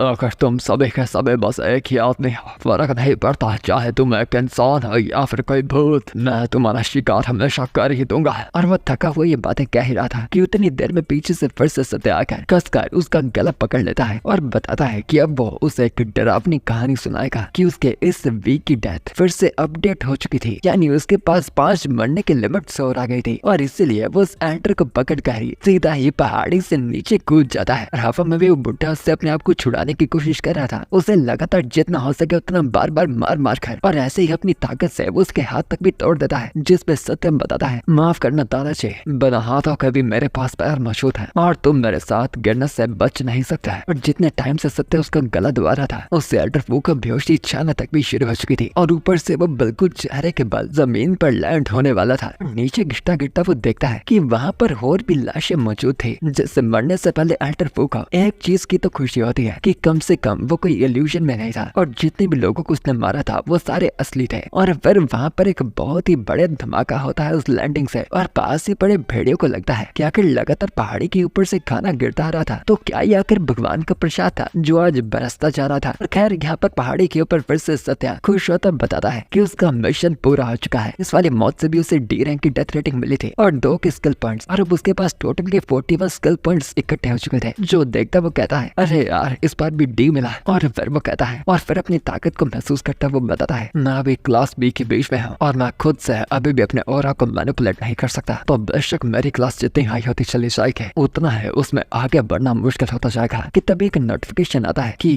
कंग्रेचुलेशन यूजर, हिडन रिवॉर्ड को पाने के लिए जो थी स्पॉन पॉइंट की चॉइस, यानी अब वो लोकेशन को चूज कर सकता था कि अगर वो मरने के बाद फिर से जन्म कहाँ लेना चाहता है। जो देख वो बहुत ही खुश हो जाता है। वहाँ इस कल के साथ था मैं वहाँ पर स्पॉन हो सकता हूँ जहाँ पर दुश्मनों को पता तक नहीं होगा। और ये चीज पाकर वो मुस्कुराता कहता है कितनी कमाल की स्किल उसे मिली ही थी तो आखिर वो उसे टेस्ट किए बगैर कैसे रह सकता था। और अब वो जाएगा सीधा लॉर्ड के एस्टेट के अंदर, पर खैर पहले उसे वहाँ से सिटी की तरफ जाना था ताकि वो अपने कपड़ों को चेंज कर पाए, जिसके पैसे बेशक लॉर्ड चुकाएगा। और फिर हम गो एस्टेट के अंदर वहाँ की किचन का सीन देखते हैं जहाँ की शेफ्स वगैरह खाना वगैरह बना रहे थे और उसे टेस्ट वगैरह कर रहे थे कि तभी सत्य वहाँ की खिड़की को तोड़कर चुपके से आकर फटाफट गुलेल के साथ उन सभी के सर पर पत्थर मारकर उन्हें बेहोश कर देता है। और फिर मुस्कुराता बताता है कि उसने इतनी बार रिवाइव होने के बाद एक भी बार सेलिब्रेट नहीं किया था, इसीलिए आज वो इन शेफ्स की बदौलत कुछ अच्छा खाकर अपनी खुशी को सेलिब्रेट करेगा। और फिर वो वहाँ पर उनके द्वारा बनाए गए नूडल्स को खाने लगता है जो की उसे काफी स्वादिष्ट लगते हैं। कि फिर दरवाजे के बाहर से उसे कुछ आवाज सुनाई देती है जो कि हंस से अपने कुत्ते को कह रही थी कि पक्का उसके कुत्ते का नाक काफी तेज होगा, क्योंकि किचन की तरफ उसका ध्यान जा रहा था और अंदर कुछ स्वादिष्ट बन रहा था। और सत्या नोटिस करता है कि वो बंदा और कोई नहीं बल्कि यंग मास्टर गो था जो कि अपने कुत्ते को लेकर यहाँ पर आ रहा था। जो देखता सत्या सोचने लगता है कि ऐसे तो वो जल्दी पकड़ा जाएगा और बाहर काफी गार्ड्स भी मौजूद होंगे। खैर देखा जाए आखिर उसे अपनी मौत से डर ही कब लगा था। और यंग मास्टर गो आकर जोर से दरवाजे पर एक लात मारता है और चिल्लाता बताता है क्या तुम बारे हो चुके हो? तुम्हें बाहर आता है मैं सुनाई नहीं दिया, अभी क्या बे चुपचाप दरवाजा खोलो। और उसका कुत्ता भी साथ ही साथ भौंकने लगता है। जो देखता मुस्कुराता है गूगल कहता है कि सच में उसके कुत्ते को काफी भूख लगी होगी, क्योंकि वो इतने टाइम से बस इस दरवाजे की तरफ ही भौंक रहा था कि तभी अंदर का दरवाजा हल्का सा खुलता है और एक हाथ अंदर से बाहर आता है और अचानक ही फिर वो किचन का दरवाजा बंद हो जाता है। और जब गार्ड्स देखते हैं वहाँ पर कोई मौजूद ही नहीं था और उन्हें लगता है कि उनका यंग मास्टर भी दरवाजे को बंद कर अंदर गया था। कि फिर यहाँ पर सत्या जोर से गो को पटक कर फेंकता है और फिर उठकर जब गो देखता है तो उसके सामने लाल आंखों से चमकता हुआ एक बहुत ही डरावना चेहरा था। जो शैतानी चेहरा देखकर यंग मास्टर गो के साथ साथ उसके कुत्ते तक की भी हालत टाइट हो चुकी थी। और फिर वो चिल्लाता अपने कुत्ते को कहता है हम मेरे शिकारी कुत्ता है, जाओ जाकर इससे लड़ो, हर जगह पर इसे काट डालो। और फिर अपने सामने देखकर उसे रियलाइज होता है कि उसका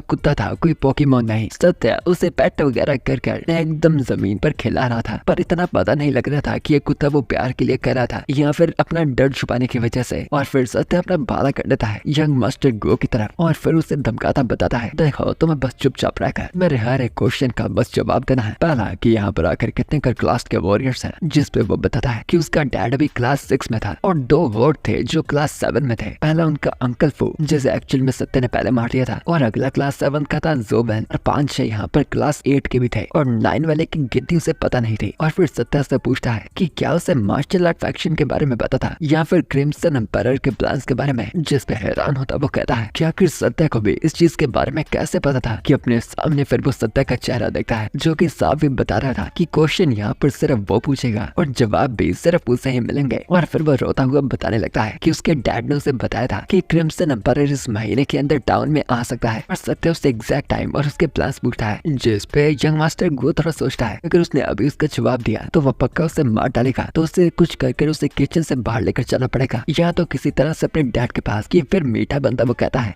देखो मुझे ज्यादा इस चीज के बारे में पता नहीं है, पर मैं तुम्हें अपने डैड के स्टडी रूम में ले जा सकता हूँ। वहाँ पर उनके सीक्रेट लेटर वगैरह पड़े होंगे, जिसपे अंदर ही अंदर खुश होता सत्या सोचता है कि उसे पहले लगा था कि वो कोई जवाब नहीं देगा, पर यहाँ पर एक्चुअली में वो चाल बनाकर उसे अपने बाप के पास ले जाने की कोशिश कर रहा था। खैर जो भी हो वो उसे इतनी आसानी से छोड़ने नहीं वाला था, इसीलिए अपने भाले को उसकी तरफ और करता वो कहता है तुम मुझे बेवकूफ बनाने की कोशिश कर रहा है, अगर मैं तुम्हें यहाँ पर मार कर खुद उस लेटर को लेने चले जाऊँ तो भी मुझे वो लेटर वहाँ पर मिल जाएगा। जिस पे तभी वो चिल्लाता कहता है कि उसे वो लेटर के साथ साथ ये भी पता है कि उसका डैड अपनी अल्टीमेट सीक्रेट टेक्निक का मैनुअल कहाँ पर छुपाता है, तो अगर सत्य उसे बख्श देगा तो वो उसे दोनों के दोनों ही दे देगा। कि तभी वो देखता है कि वो बाजा अचानक ही उसके गर्दन के पास रुक चुका था और एकदम जोश से भरा सत्या उससे पूछता है कि आखिर वो किस सीक्रेट टेक्निक की बात कर रहे थे, जिस पे छोटा गो बताने लगता है कि मैनुअल में तो लिखा गया है वो लेजेंडरी मार्शल आर्ट मास्टरी है और उसके डैड उसके साथ प्रैक्टिस करते हैं और वह सच में काफी कमाल की है। जो सुनकर तो वो सत्य को काफी अच्छी लग रही थी, इसलिए वो गुओ को उठाकर उससे रास्ता लीड करने को कहता है। पहले ही धमका देता है कि जिस पल उसने कोई बेवकूफी या फिर गलती की उसे धोखा देने की, वो उसका काम वहीं पर तमाम कर देगा। और फिर हम उसके बाप गुओ यान की स्टडी जगह पर आ जाते हैं, जहाँ पर काफी अलग अलग तरह की चीजें बॉक्सेस में रख रखी थी। और फिर एक बॉक्स से किताब को छोटा गुओ सत्य को निकाल कर दे देता है और सत्य उसे लेता पूछता है कि आखिर इतनी इंपोर्टेंट चीज को गुओ यान ने बंद कर क्यों नहीं रखा था। जिस पे गुओ बताता है कि इस जगह पर बिना परमिशन के उसके अलावा कोई भी एंटर नहीं करता था। उसके गले पर अपना भाला रखकर सत्य उस टेक्निक को पढ़ता है, तो यहाँ पर वो ब्रीथिंग पर फोकस थी। और फिर उसे पढ़ने के बाद वो भाला और भी उसकी गर्दन के पास बैठा पूछता है कि आखिर ये किताब इतनी पतली क्यों थी, कहीं ऐसा तो नहीं कि ये पूरी तरह से कंप्लीट ही नहीं थी। जिस पे गुओ बताता है कि पूरी किताब तो शायद उसके बाप के फॉरबिडन रूम में होगी, तो वो उसे वहाँ पर ले जा सकता है। सत्य धमकाता है, मैंने यहाँ आने से पहले तुम्हें कहा था ना कि मुझे बेवकूफ बनाने की कोशिश मत करना, तो जान जाओ कि अगर तुमने कुछ भी चाल चली तो क्या होगा। जिस पे गुओ भी बार बार सिर हिलाता है कि नहीं, वो कोई भी चाल नहीं चलेगा। फिर बाहर का दरवाजा खोलकर वो पहले देखता है कि कोई है तो नहीं, और फिर सत्य को अपने साथ वहाँ से ले जाने लगता है। पर जाते जाते वो सोच रहा था, ये धन्ना मेरे पीछे है, अगर मैंने अभी कुछ भी चाल चली था ये मुझे आसानी से मार सकता है, पर फिलहाल के वक्त मेरे एक्सप्रेशन नहीं देख सकता और कोई तो तरीका होगा इसे खत्म करने का। और फिलहाल के वक्त तो इस पूरी सिटी के अंदर सिर्फ मेरे डैड और ज़ोबा ने मुझे इस मुसीबत से बचा सकता है, और डैड इस वक्त अपनी स्टडी में नहीं है, तो कम से कम उम्मीद करता हूँ कि वो अपने फॉरबिडन रूम में था, फिर ही मैं इस शैतान से बच सकता हूँ। तभी सामने फिर वो देखता है उसी दूसरे क्लास 7 को ज़ोबेन, जो उसे देखकर वहीं पर रुक जाता है और अपने यंग मास्टर को इज्जत वगैरह देता कहता है, यंग मास्टर आपको देखकर खुशी हुई। कि फिर वो देखता है अपने यंग मास्टर के अजीब बन रहे चेहरों को, क्योंकि वो बिना बोले बताने की कोशिश कर रहा था, ज़ोबेन मुझे बचाओ, मैं कह नहीं सकता पर मेरी शक्ल देखो। और वो हर एक तरह के एक्सप्रेशन बनाकर ज़ोबेन को दिखा देता है, जिससे ज़ोबेन भी नोटिस कर लेता है कि यहाँ पर कुछ तो गलत था। और उसके यंग मास्टर के पीछे एक फिगर मौजूद थी, जो नोटिस कर वो थोड़ी देर नीचे की तरफ देखता है और गहरी सोचता है कि कहीं यहाँ पर वो वाली बात तो नहीं थी। फिर गहरी सांस लेता है, वो अपने यंग मास्टर को बताता है, देखो यंग मास्टर, मेरे साथ यहाँ पे फ्लर्ट मत करो, देखो मैं अपनी खूबसूरती से अनजान तो नहीं हो, पर मैं अब पहले से 40 साल का हो चुका हूँ और ऊपर से मेरी बीवी है, और ना ही मेरा आदमियों में इंटरेस्ट है, और ना ही आपके थ्रीसम वाले प्लान में है। कि वो यंग मास्टर से यहाँ पर कुछ गालियां दे पाता, उससे पहले सत्य अपने भाले को सीधा उसके चेस्ट के आर पार कर देता है और तड़पता हुआ यंग मास्टर गुओ बोलने की कोशिश करता है ज़ोफेन को उसे बचाने की। खैर फिर वो वहीं पर पूरी तरह से घायल होकर गिर जाता है, फटाफट उस पर वार करने की तरफ बढ़ता। ज़ोफेन चिल्लाता बाकी गार्ड्स को भी बुलाता है कि यहाँ पर एक असासिन आ चुका था और यहाँ पर सत्य वेट कर रहा था कि किस मोमेंट वो उसके पूरे नजदीक पहुंचता है, और उसी पल वो उसके यंग मास्टर की बॉडी को पकड़कर सीधा उसका रास्ता रोकने के लिए उठाकर उसकी तरफ ही फेंक देता है। कि एक तरफ यहाँ पर वो ये मुसीबत इकट्ठी कर रहा था कि तभी पीछे के हॉल रूम के अंदर से उसे बहुत ही ज्यादा भयंकर ऑरा महसूस होता है, जो उसे बता रहा था कि उसके पीछे एक काफी भयानक ताकत मौजूद थी। और उस हॉल रूम के अंदर से निकलता आता है गुओ यान, जो कि इस भयानक ताकतवर ऑरा का सोर्स था, और वो एकदम सीरियस हुआ गुस्से में सत्या की तरफ भी घूर रहा था। और गुओ यान के माथे पर वो उबलती नाड़ों को देखकर उसका गुस्सा तो साफ जाहिर हो रहा था, जो देखते सत्य खुश हो जाता है कि फाइनली वो लॉर्ड भी एक्शन ले रहा था और अब उसे एक अच्छी कमाल की मौत भी मिल पाएगी। तभी उसकी आंख झपकने से पहले ही गुओ यान अचानक उसके सामने आ जाता है और सीधा उसके सीने की तरफ अपने पाम से वार करता है, जिससे सत्य अपने भाले से डिफेंड करने के लिए आगे करता है। पर ऑब्वियसली गुओ यान का वार इतना खतरनाक था कि दीवारों को तोड़कर सत्य दूसरी तरफ जा गिरता है, और फिर भी अपने आप को संभाल कर एक अच्छी लैंडिंग कर लेता है और वापस से गुस्से में चिल्लाता है, गुओ यान अगर तुम्हारी हिम्मत होती है तो मुझे मार कर दिखाओ, अगर तुम ऐसा कर सकते हो तो।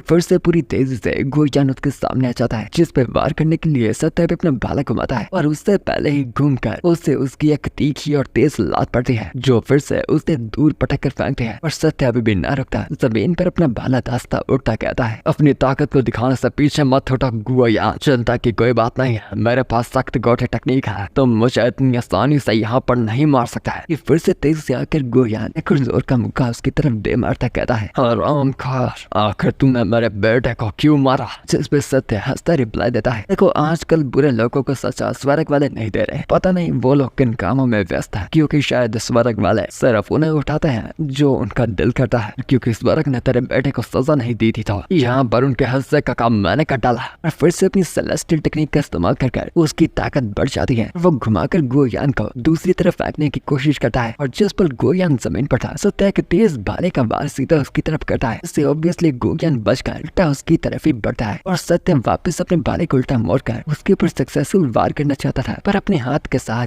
गुओयान उसे भी रोक लेता है और फिर अपनी उस पाम टेक्निक को करने से पहले वो एक बात उसे बताता है। धन्ना, तुम्हारे मरने के बाद मैं तुम्हारी सड़ी लाश को सिटी गेट पर 10 दिन के लिए लटकाऊंगा ताकि मैं अपने बच्चे की आत्मा को अच्छी तरह से शांति दे पाऊं। और सीधा वो अपनी पाम टेक्निक को सीधा सत्य की चेस्ट पे दे मारता है। दूर दीवारों को तोड़ता सत्य जा गिरता है। बाकी क्राउड के गार्ड वहां पर आ गए थे और यहाँ पर गिरा घायल हालात में सत्या, जिसके मुंह से पूरी तरह से खून की उल्टियां आ रही थी, वो फिर भी उससे कह रहा था मुझे अब मरने था। और यहाँ पर उसका प्लान तो था अब चुपचाप मरकर वापस आने का। सीधा ही उसकी दोनों हाथों की तरफ वार करता है। यहाँ पर पीछे बैठा है गार्ड यंग मास्टर गो की लाश को पकड़ा कहता है कि उनके लॉर्ड को नफरत थी जब कोई पागलपंती के तौर पे उन्हें चैलेंज करता था। तो यहाँ पर उनके लॉर्ड का प्लान था धन्ना के शरीर के हर एक टुकड़े को काटने का, फिर भी उसे पूरी तरह से मरने न देने का, ताकि धीरे धीरे कर धन्ना एकदम तड़फता पछतावे में मरे। और फिर आगे वो उसकी पैरों की तरफ वार करने वाला था। सत्य फटाफट छलांग मारता है और उसके शरीर के हर एक हिस्से से अब खून ही खून बह रहा था और वो परेशान हुआ सोचता है कि यह हरामखोर बुढ़ा उसे यहाँ पर मारना नहीं चाहता, बल्कि बस उसे टॉर्चर करना चाहता है और वो उसे ऐसी खुशी नहीं पाने दे सकता। कि तभी सत्या एक पोएम वगैरह बनाकर उसे सुनाने लगता है, जो देखकर गुओयान को और भी गुस्सा आ जाता है। ऐसी सिचुएशन में भी वो इतने अच्छे मूड में कैसे हो सकता है कि वो बखूबी कर उसे पोएम सुना रहा था। फिर तभी सत्या फिर से अपनी सेलेस्टियल डेमन डिसमेंटलिंग टेक्निक को चालू करता है और इस बार अपनी पूरी जान और तेजी से उसकी तरफ बढ़ता है। और गुओयान को लगता है कि वो उस पर वार कर रहा था, इसलिए वो उससे पीछे हटता है, पर उसके पास सत्या वहाँ से सीधा ही बस भागने लगता है, जो देखकर गुओयान चिल्लाता है कि वो हरामखोर तो इतनी बड़ी बड़ी बातें करने के बाद यहाँ से भाग रहा था, पर नहीं, वो सीधा भागता भागता अंधों की तरह अपने सर को सीधा जाकर उससे सख्त कुएं से मार लेता है और सीधा फिर पलटकर उसके बीच में ही जा गिरता है, जो कि न जाने कहाँ लीड करता था। और अपनी तलवार को नीचे रखकर गुओयान बताता है कि यहाँ पर इतने सारे लोग होने के बावजूद भी ये कचरा उनसे फिर भी बचकर भाग गया, वो भी उसके बेटे को मारने के बाद। और फिर वो अपने सभी सोल्जर्स को बताता है कि वो अब इस चियाओ फैमिली के पीछे जाएंगे और उनमें से किसी एक तक को भी नहीं बख्शेंगे और इसके खानदान से रिलेटेड हर एक को मिटा डालेंगे। फिर वो जोबेन को भी बताता है जाकर सत्य को ढूंढने के लिए, या तो अगर वो मर गया है कम से कम उसकी लाश को वापस लेकर आने के लिए, जिसपे वो भी मानकर बिल्कुल वैसा ही करता है। और फिर टाउन के बाहर की रिवर साइड में हम देखते हैं वांग सोंगी को, जो अपने साथियों के साथ चलता चलता वहाँ पर एक गिरी हुई देखता है सत्या की बॉडी को, जहाँ से हर जगह से बस खून ही खून बह रहा था, जो देखकर वो अपने साथियों को बताता है अरे ये तो सत्य है, फटाफट से देखो, और अगर ये अभी भी जिंदा है तो इसकी पट्टियां करो।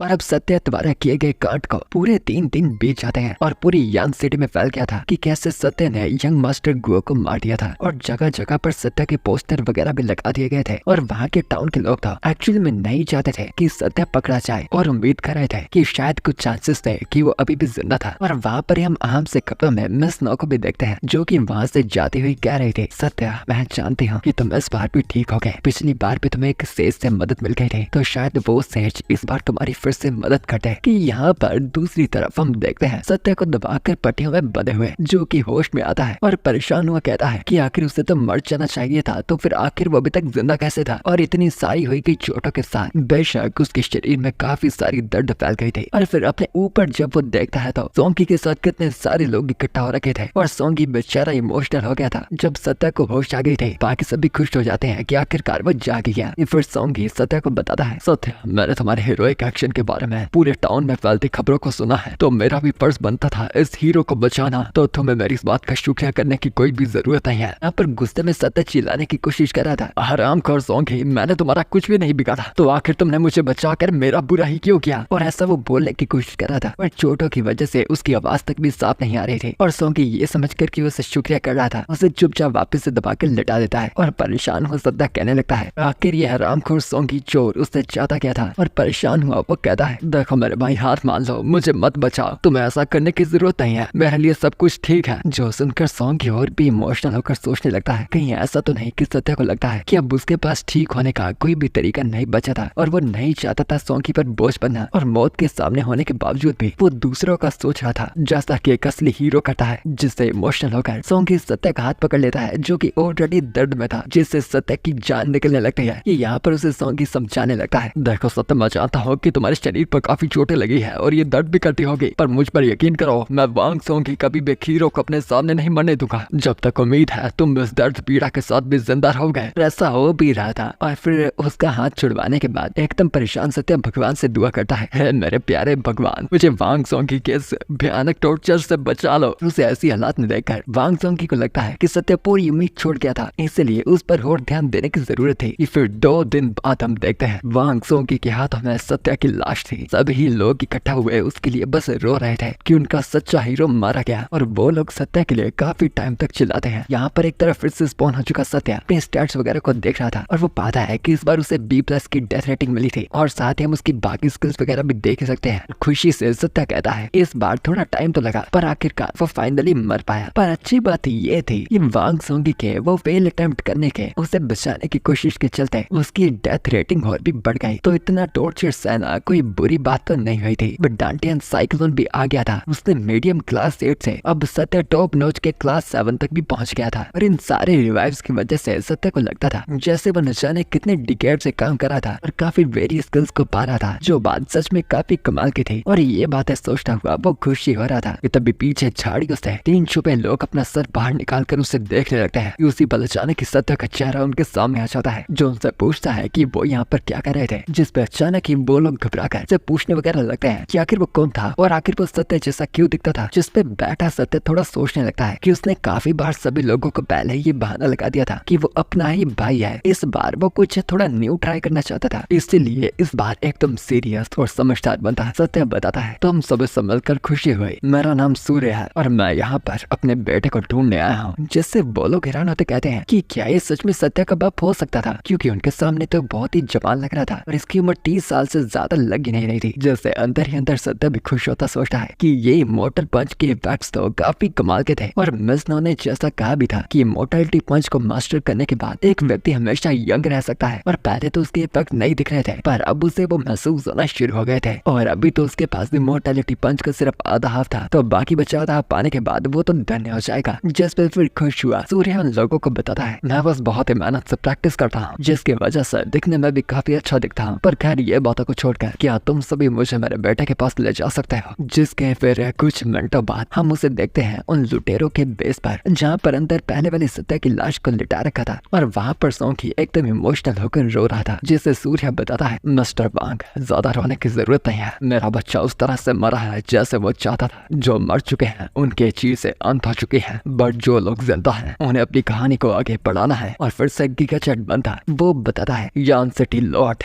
गुयान ने मेरे 2 बच्चों को मार डाला, तो मैं भी जाकर बदले में उसे मार कराऊंगा। जो देखकर सोंगी को भी लगता है इसकी फैमिली में सभी गुस्से वाले इसीलिए है क्योंकि उनका बाप ही ऐसा था जिसने अपने बच्चों को ये तरीका सिखाया होगा। और फिर वो सोंगी को बताता है मिस्टर वांग मैं देख सकता हूँ कि तुम एक लुटेरे हो, पर फिर भी तुम्हारे पास पूरी दुनिया के लिए प्लान्स हैं, तो क्या तुम मेरे साथ गुयान के बारे में कुछ बातें डिस्कस करना चाहोगे, और फिर इकट्ठे मिलकर हम लोगों के लिए लड़ेंगे। और अंदर ही अंदर सत्य सोच रहा था कि वो एक टॉप नॉच क्लास 7 का था, अपनी मास्टरी लेवल की स्किल्स के साथ वो गुयान की बराबरी में लड़ सकता था, पर उसके एस्टेट में उससे भी ज्यादा होंगे, इसलिए यहाँ पर सत्य को एक हेल्पर की जरूरत थी। और यहाँ पर सोंगी सोच रहा था कि सूर्य काफी ताकतवर बंदा लगता है, और अगर वो गुयान को खत्म कर सकते हैं तो ये चांस को छोड़ना नहीं चाहिए। पर बात यहाँ पर ये थी कि वो भी अपने बेटों जैसा ही गुस्से वाला था, तो इसलिए यहाँ पर उसे पहले शांत करना होगा। जिस पे फिर सोंगी बताता है आपने मेरे बारे में देखकर काफी कुछ जान लिया, वो भी एक ही नजर में, पर गुयान को हराने में टाइम लगेगा और उसके एस्टेट में सीधे जाना काम नहीं करेगा। जिस पे सूर्य बताता है टाइम लेकर इन चीजों के बारे में सोचने का और फिर अपना मन बनाने के बाद उसके पास आने का। जिस पे सोंगी पूछता है आखिर तब तक वो क्या करेगा। जिस पे अपनी ही बॉडी को उठाकर वो सोंगी को बताता है तुमने कहा था ना कि गुयान के आदमी मेरे बच्चे की बॉडी को ढूंढ रहे हैं, जिंदा हो चाहे मुर्दा है, तो मैं किसी से इसकी बॉडी को उन तक भिजवा दूंगा ताकि वो कुत्ते से सूंघते हुए यहाँ तक ना पहुंचे। जिस पे वो सभी लोग हैरान हो जाते हैं कि क्या वो सच में अपने ही बेटे की बॉडी को गुयान के पास भिजवा रहा था। जिस पे सोंगी उसे समझाने की कोशिश करता है कि गुयान को उसके बेटे से नफरत है और वो उसकी लाश को सिटी वॉल पे टांग देकर लोगों को दिखाने के लिए, जिससे मरने के बाद भी उसे शांति नहीं मिलेगी। जो सुनकर सूर्य कहता है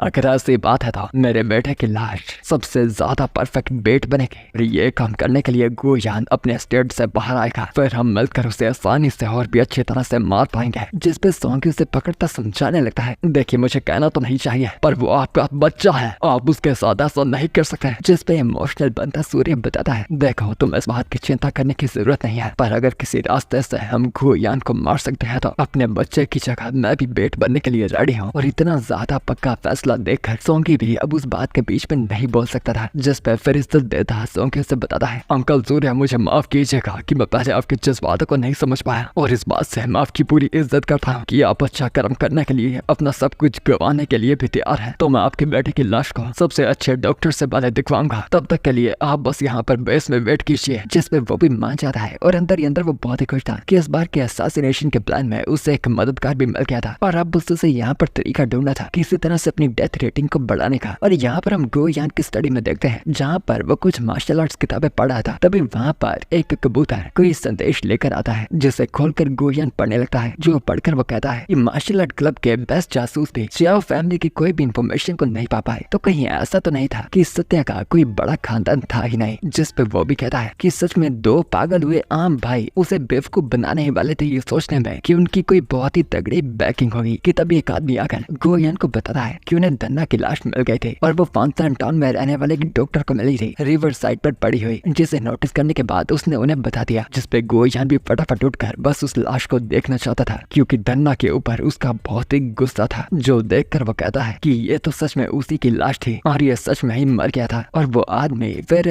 गोयन को बताता है कि डॉक्टर ने बताया था कि ये लड़का काफी तड़पते हुए मौत मारा गया था। गोयन शक की नजरों से अपने आदमी को डॉक्टर की भी हर तरह से तलाश लेने को कहता है और यहाँ पर वो धन्ना की लाश को कल खुद जाकर टाउन बॉल में टांग कर आएगा। फिर अगले दिन हम देखते हैं कि सिटी के अंदर आने वाली दीवारों के पास हर जगह पर गार्ड्स मौजूद है क्योंकि उन्हें अपने लोड से ऑर्डर आया था पूरी सिटी में लॉकडाउन लगाने का, जिससे बाहर के व्यक्ति कोई भी सिटी में एंटर ना कर पाए। और पेड़ पर बैठा हुआ सत्या ने देखता कहता है ये बुढ़ा गोयन काफी चालाक है, सिर्फ एक लाश को लटकाने के लिए इसने पूरी सिटी में लॉकडाउन लगा दिया है। शायद उसे चिंता होगी कि एक और चिया फैमिली का व्यक्ति टपक ना आए, पर खैर खुश होता वो ये भी कहता है कि बढ़िया बात है कि उसने पहले से ही एक प्लान तैयार कर रखा था। और फिर हम टाइम पहले का सीन देखते हैं जब सत्या ने सोंकी के साथ अपना प्लान डिस्कस किया था और उसे बताया था कि वो साथ में काम तो कर रहे हैं पर फिर भी उन्हें अलग अलग रास्तों से काम करना पड़ेगा। और वो चाहता था कि सोंकी और उसके लोग सिटी के अंदर चुपके से जाएं। जिस मोमेंट में गोयन अपने रेसिडेंस को छोड़कर जाएगा तो वहाँ से उन्हें डाइवर्शन बनाकर उसकी बाकी सेना को वहाँ से आने नहीं देना। और यहाँ पर वो जाकर जो करेगा वो था वो सीधा गोयन के पास जाकर सीधा खुद उसे मार डालेगा। जिसपे सोंकी चिल्लाता से पूछता है कि क्या वो गोयन से जाकर अकेला लड़ेगा, जिसपे सूर्य उसे साफ करता है कि हाँ उसने अपना फैसला बना लिया था, जो करने से वो पीछे नहीं हटने वाला था। पहले उसे लगा था कि सोंकी उसे रोकेगा कि बिल्कुल उल्टा सोंकी बिल्कुल खुश हुआ बताने लगता है कि दरअसल गोयन को असैसिनेट करना उनके प्लान का सबसे मुश्किल टास्क है, जो सूर्य उन सभी के लिए उसे खुद अकेला करने को तैयार था और टीम का सबसे ज्यादा बोझ लेने को भी, जिससे उसकी रिस्पेक्ट सूर्य के लिए और भी बढ़ जाती है। जिस बात पर सूर्य उसे बताता है देखो देखो देखो ऐसा सोचने की जरूरत नहीं है, मैं बस चाहता नहीं कि मेरे अलावा कोई स्पॉटलाइट ले। और तुम्हें अब एक बात सच करूं तो मुझे यानी सूर्य का हमेशा से शो ऑफ करना बहुत ही पसंद था और मैं ये मौका तुम लोगों को नहीं दूंगा। और साथ ही तुम लोग अगर कुछ स्क्रोल वगैरह ढूंढ लेते हो गो रेसिडेंस में जाकर तो ये भी काफी कमाल की बात होगी। और ये देखकर कि सूर्य अपनी जिंदगी को सिर्फ इतनी सी बात में रिस्क में डाल रहा था, देखकर पता चलता था कि वह सत्या और धन्ना का ही बाप था। खैर फिर मैप पे इशारा करते वो बताता है कि जैसा कि सोंगी ने उसे बताया था कि उसका बेटा उसे रिवर साइड की तरफ मिला था, तो वो पक्का लोड के रेजिडेंस के वेल के अंदर गिर गया होगा। यानी उस वेल के अंदर रिवर्स के साथ एक रास्ता जोड़ रखा था जिससे उसका बेटा इन पहाड़ियों के बाहर आ गया था और कल सोंगी को इसी रास्ते का इस्तेमाल करना था, वो भी बिना किसी के नोटिस किए। और फिर सोंगी अगले दिन बिल्कुल वैसे ही मैप की लोकेशन द्वारा मुताबिक उससे ठिकाने पहुंच जाता है और अपने सामने पाता है कि वहाँ पर एक्चुअली में एक सीक्रेट बात मौजूद था। जो देखता फिर वो अपनी सेना को बताता है कि वो लॉर्ड के रेजिडेंस के अंदर जाकर किया सूर्य की मदद करेंगे ताकि वो भी गोयन को खत्म कर पाए। और यहाँ पर फिर हम सत्या को बड़ी पहाड़ियों का नजारा देखते हुए पाते हैं जो कि काफी सुंदर लग रहा था और अपना शरीर कसता हुआ वो बताता है कि वेल टाइम को देखकर तो लग रहा था कि वांग सोंगी को भी अभी तक तो वो सीक्रेट रास्ता मिल ही चुका होगा और अब यहाँ से उसका भी आगे जाकर अपना काम शुरू करने का टाइम था। हम देखते हैं कि वो कितनी ही बड़ी पहाड़ी के ऊपर खड़ा था और नीचे देखता वो कहता है कि अगर वो इस पहाड़ी से नीचे गिरता है तो वो बेशक पक्का ही मारा जाएगा। और फिर वैसे ही वो उस पहाड़ी से छलांग मारता है और चिल्लाता अपने सिस्टर को बता देता है उसके मरने के बाद उसे उसी जगह पर स्पॉन करने के लिए जो लोकेशन उसने पहले सेट की थी। और फिर वैसे ही वो स्पॉन होकर सिटी के अंदर आ जाता है और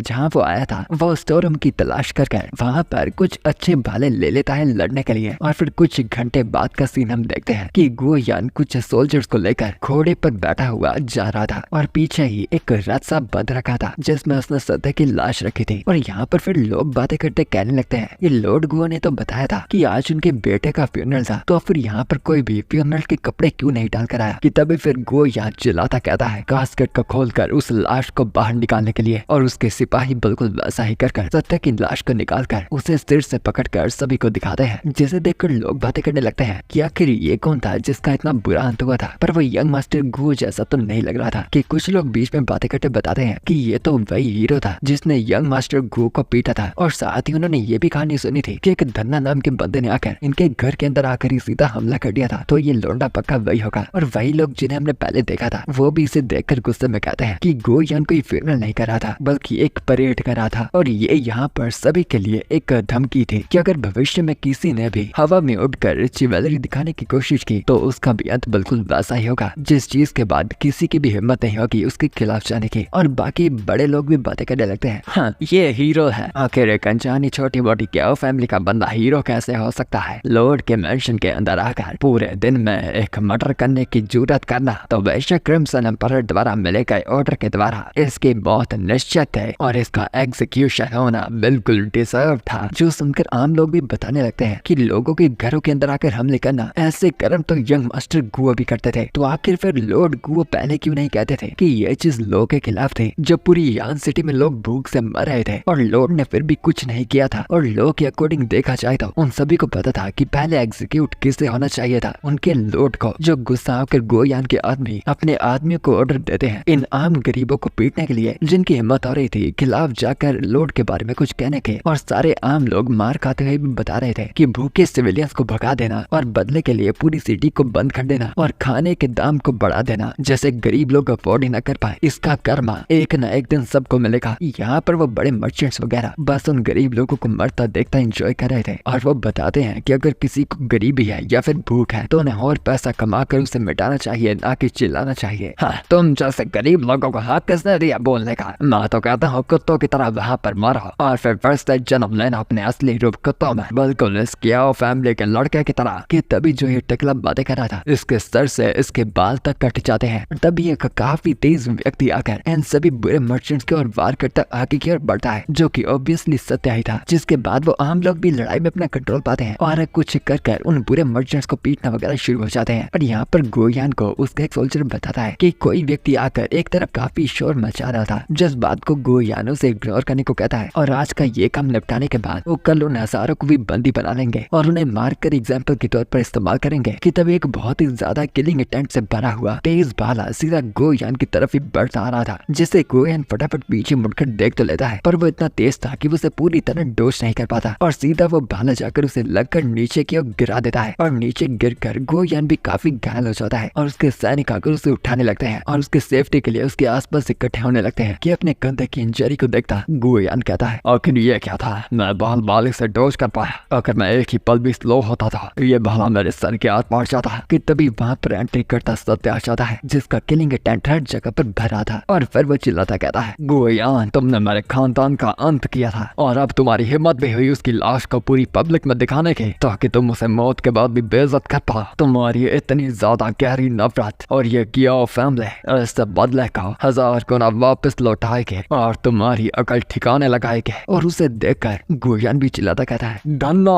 तुम मरे नहीं। नहीं, आखिर ऐसे कैसे हो सकता है? ये नामुमकिन है। जिसमें अपना और अनलीश करता हुआ उसकी तरफ तेजी से बढ़ता सत्य बताता है, नहीं मैं उसका बाप हूँ, कियाओ सूटेहा। जो देखकर गोयान भी अपने मन में सोचता है, आखिर इतने सारे कियाओ फैमिली के लोग कहाँ से रहे हैं? आखिर कितने कर इकट्ठे कर रखे हैं लोगों ने? जिन हरामखोरों ने मुझे इन्फॉर्मेशन दी थी कियाओ फैमिली की, मुझे उनसे रिफंड चाहिए। क्योंकि मार्शल आर्ट फैक्शन ने उसे बताया था कि कियाओ फैमिली है ही नहीं, बट उसके सामने कियाओ फैमिली के नए नए लोग दबके आ रहे थे, और गोयान अपने सभी सिपाहियों को सत्य पर हमला करने के लिए भेज देता है। पर सत्य के बार अब बहुत ही ज्यादा ताकतवर हो चुके थे, जो कि हर जगह पर तबाही मचा रहे थे। तभी फिर सत्य घूमता हुआ बाकी के आ रहे सैनिकों को तेजी से मार रहा था। उसके हर एक वार से बहुत ही ज्यादा ताकतवर रेड एनर्जी निकल रही थी। कि तभी जब उसका ध्यान भटका था, उसे मारने के लिए पीछे से एक सैनिक तेजी से आता है कि एक ही सेकंड में उसका भाला सीधा ही उसके दिल के आर पार चला जाता है, और सभी लोग हैरान कि वो इतना ज्यादा ताकतवर था मिलकर उस पर फायर करने का डिसाइड करते हैं। और फिर सत्य के ऊपर लगातार दूर से तीर बरसाए जाते हैं, पर वो अपने पहले वाली टेक्निक भाले को लगातार तेजी से घुमाने लगता है, जिससे किसी का एक तीर तक भी उसके ऊपर जाकर नहीं लगता। और ये देखकर कि वो तेजी से उन्हीं की तरफ बढ़ता हुआ आ रहा था, वो सभी सैनिक एक शील्ड फॉर्मेशन बना लेते हैं जिसे सत्या तोड़ ना पाए। पर सत्या अपने भाले को कसकर पकड़ता है और अपनी पूरी जान से उसे दबाकर सीधा ही उनके फॉर्मेशन की तरफ ही मारता है। और वो भाला इतनी तेजी से उन सभी सैनिकों के कवच को तोड़ता हुआ ही आगे निकलता है, जो डरते हुए बाकी सैनिक भी चिल्लाते हैं, आखिर ये राक्षस कौन है? एक फॉर्मेशन को इतनी आसानी से कोई कैसे तोड़ सकता है? जिस पे उसका साथी बताता है कि चिंता की कोई बात नहीं है, बल्कि उन्होंने भी अपने तगड़े बंदे भी नहीं भेजे थे। और वहाँ पर जोयन भी गुओयान को संभालता सभी गार्ड्स को बताता है कि पीछे बिल्कुल न मुड़ गए, उसे रोकने रखने की कोशिश करने का। और यहाँ पर घायल गुओयान अपने मन में सोच रहा था, आखिर ऐसा क्यों है? क्या इस गुओ फैमिली में किसी को भी अपनी मौत से डर नहीं लगता है? आखिर ये पागल कुत्ता है मुझे जाने क्यों नहीं देता है? और साथ ही साथ सूर्य की तरफ देखता हुआ वो कहता है कि ये और उसका बेटा बिल्कुल ही एक जैसे दिखते थे और इनके एक्सप्रेशंस, बात करने का तरीका और हरकतें भी बिल्कुल एक जैसी थी। और सूर्य बना हुआ सत्या उसे चिल्लाता बताता है, गुओयान तू हरामखोर बुड्ढा है, तो मुझसे बचकर बिल्कुल भी नहीं भागने वाला। और यहाँ पर जोबेन खुद सूर्य को रोकने के लिए भागता, अपने लोड को फटाफट वहाँ से भागने के लिए कहता है। हवा में उड़ता हुआ तेजी से उसके ऊपर वार करता है, जिसे सत्या आसानी से अपने भाले से रोक लेता है और मुस्कुराता हुआ उसे कहता है, मैं तुम्हें कहूंगा बीच में टांग ना अड़ाने का। मैं इस बुड्ढा से सिर्फ अपने बेटे का बदला लेने आया हूँ, तो आखिर तुम बीच में क्यों फंसना चाहते हो? जिसपे जोबेन भी चिल्लाता बताता है कि उसके बेटे ने लोड के बेटे को मारा था, तो बेशक उसका मरना जायज था। कि हर एक बार को रोकता हुआ सत्या उसे बताता है कि गुओयान के उस बावले बेटे ने अपनी पूरी जिंदगी बिताई थी सिटी के लोगों को परेशान करने में, तो उसके बेटे ने तो उसे मारकर एक बहुत ही बड़ा कर्ज निभाया था। जो बात सुनकर जोबेन गुस्सा हो जाता है और बताता है उसके मास्टर के बारे में एक भी शब्द न कहने का, जिस पे सत्या उसे एक आखिरी चेतावनी देता कह देता है, तुम गुओ फैमिली का सच में एक लॉयल कुत्ते हो, तो तुम्हारी प्लेट पर जो ये खाना रखते हैं वो सबसे बेहतर होगा। और तभी उसके तेज वार से बचकर वो सीधा ही बहुत ही तेज भाला सीधा उसकी तरफ दे मारता है और सीधा जाकर जोबेन के दिल की तरफ जा लगता है। पर उससे पहले वो उसे पूरा डैमेज कर पाता। जोबेन उसके भाले को पकड़ता बताता है, हरामखोर के पिल्ला है, मैं तुम्हें एक भी कदम आगे नहीं बढ़ने दूंगा, चाहे इस चीज में मेरी खुद की जान क्यों ना चली जाए। जिस पर सत्य बताता है, तो सच में काफी कमाल का कुत्ता है, पर घटिया बात कि तेरा मास्टर बहुत ही बेकार है। और यहाँ पर वही पहले वाले गार्ड्स भी लड़ाई को देखते कह रहे थे कि जोबेन एक क्लास 7 का मार्शल आर्टिस्ट था, पर वो 10 राउंड्स भी सूर्य के सामने नहीं टिक पाया। और यहाँ पर साथी का गार्ड तो उसे सजेस्ट कर रहा था कि उन्हें साइड बदल लेनी चाहिए। यहाँ पर तभी गुओयान जो कि वापस से उठ गया था, अपने ओहरा को अनलीश करता जोबेन को बताता है कि उसने बहुत ही अच्छा काम किया, जिससे जो को लगता है कि अब उसका मास्टर भी उसके साथ लड़कर इसे हराने में उसकी मदद करेगा। पर जोबेन तेजी से अपनी तलवार से सीधा से जोबेन को ही मार देता है और उस तलवार को जोबेन के साथ साथ सत्या तक को भी डैमेज कर देता है। जो देखता सत्या भी कहता है कि इस बार तो चलो उसने गलती कर दी, तो ये वाली लड़ाई वो उसे जीतने देगा। पर एक चीज सत्या ने डिसाइड कर ली थी कि अगली वाली लड़ाई में वो गुओयान का निपटारा कर ही डालेगा। और खैर फिर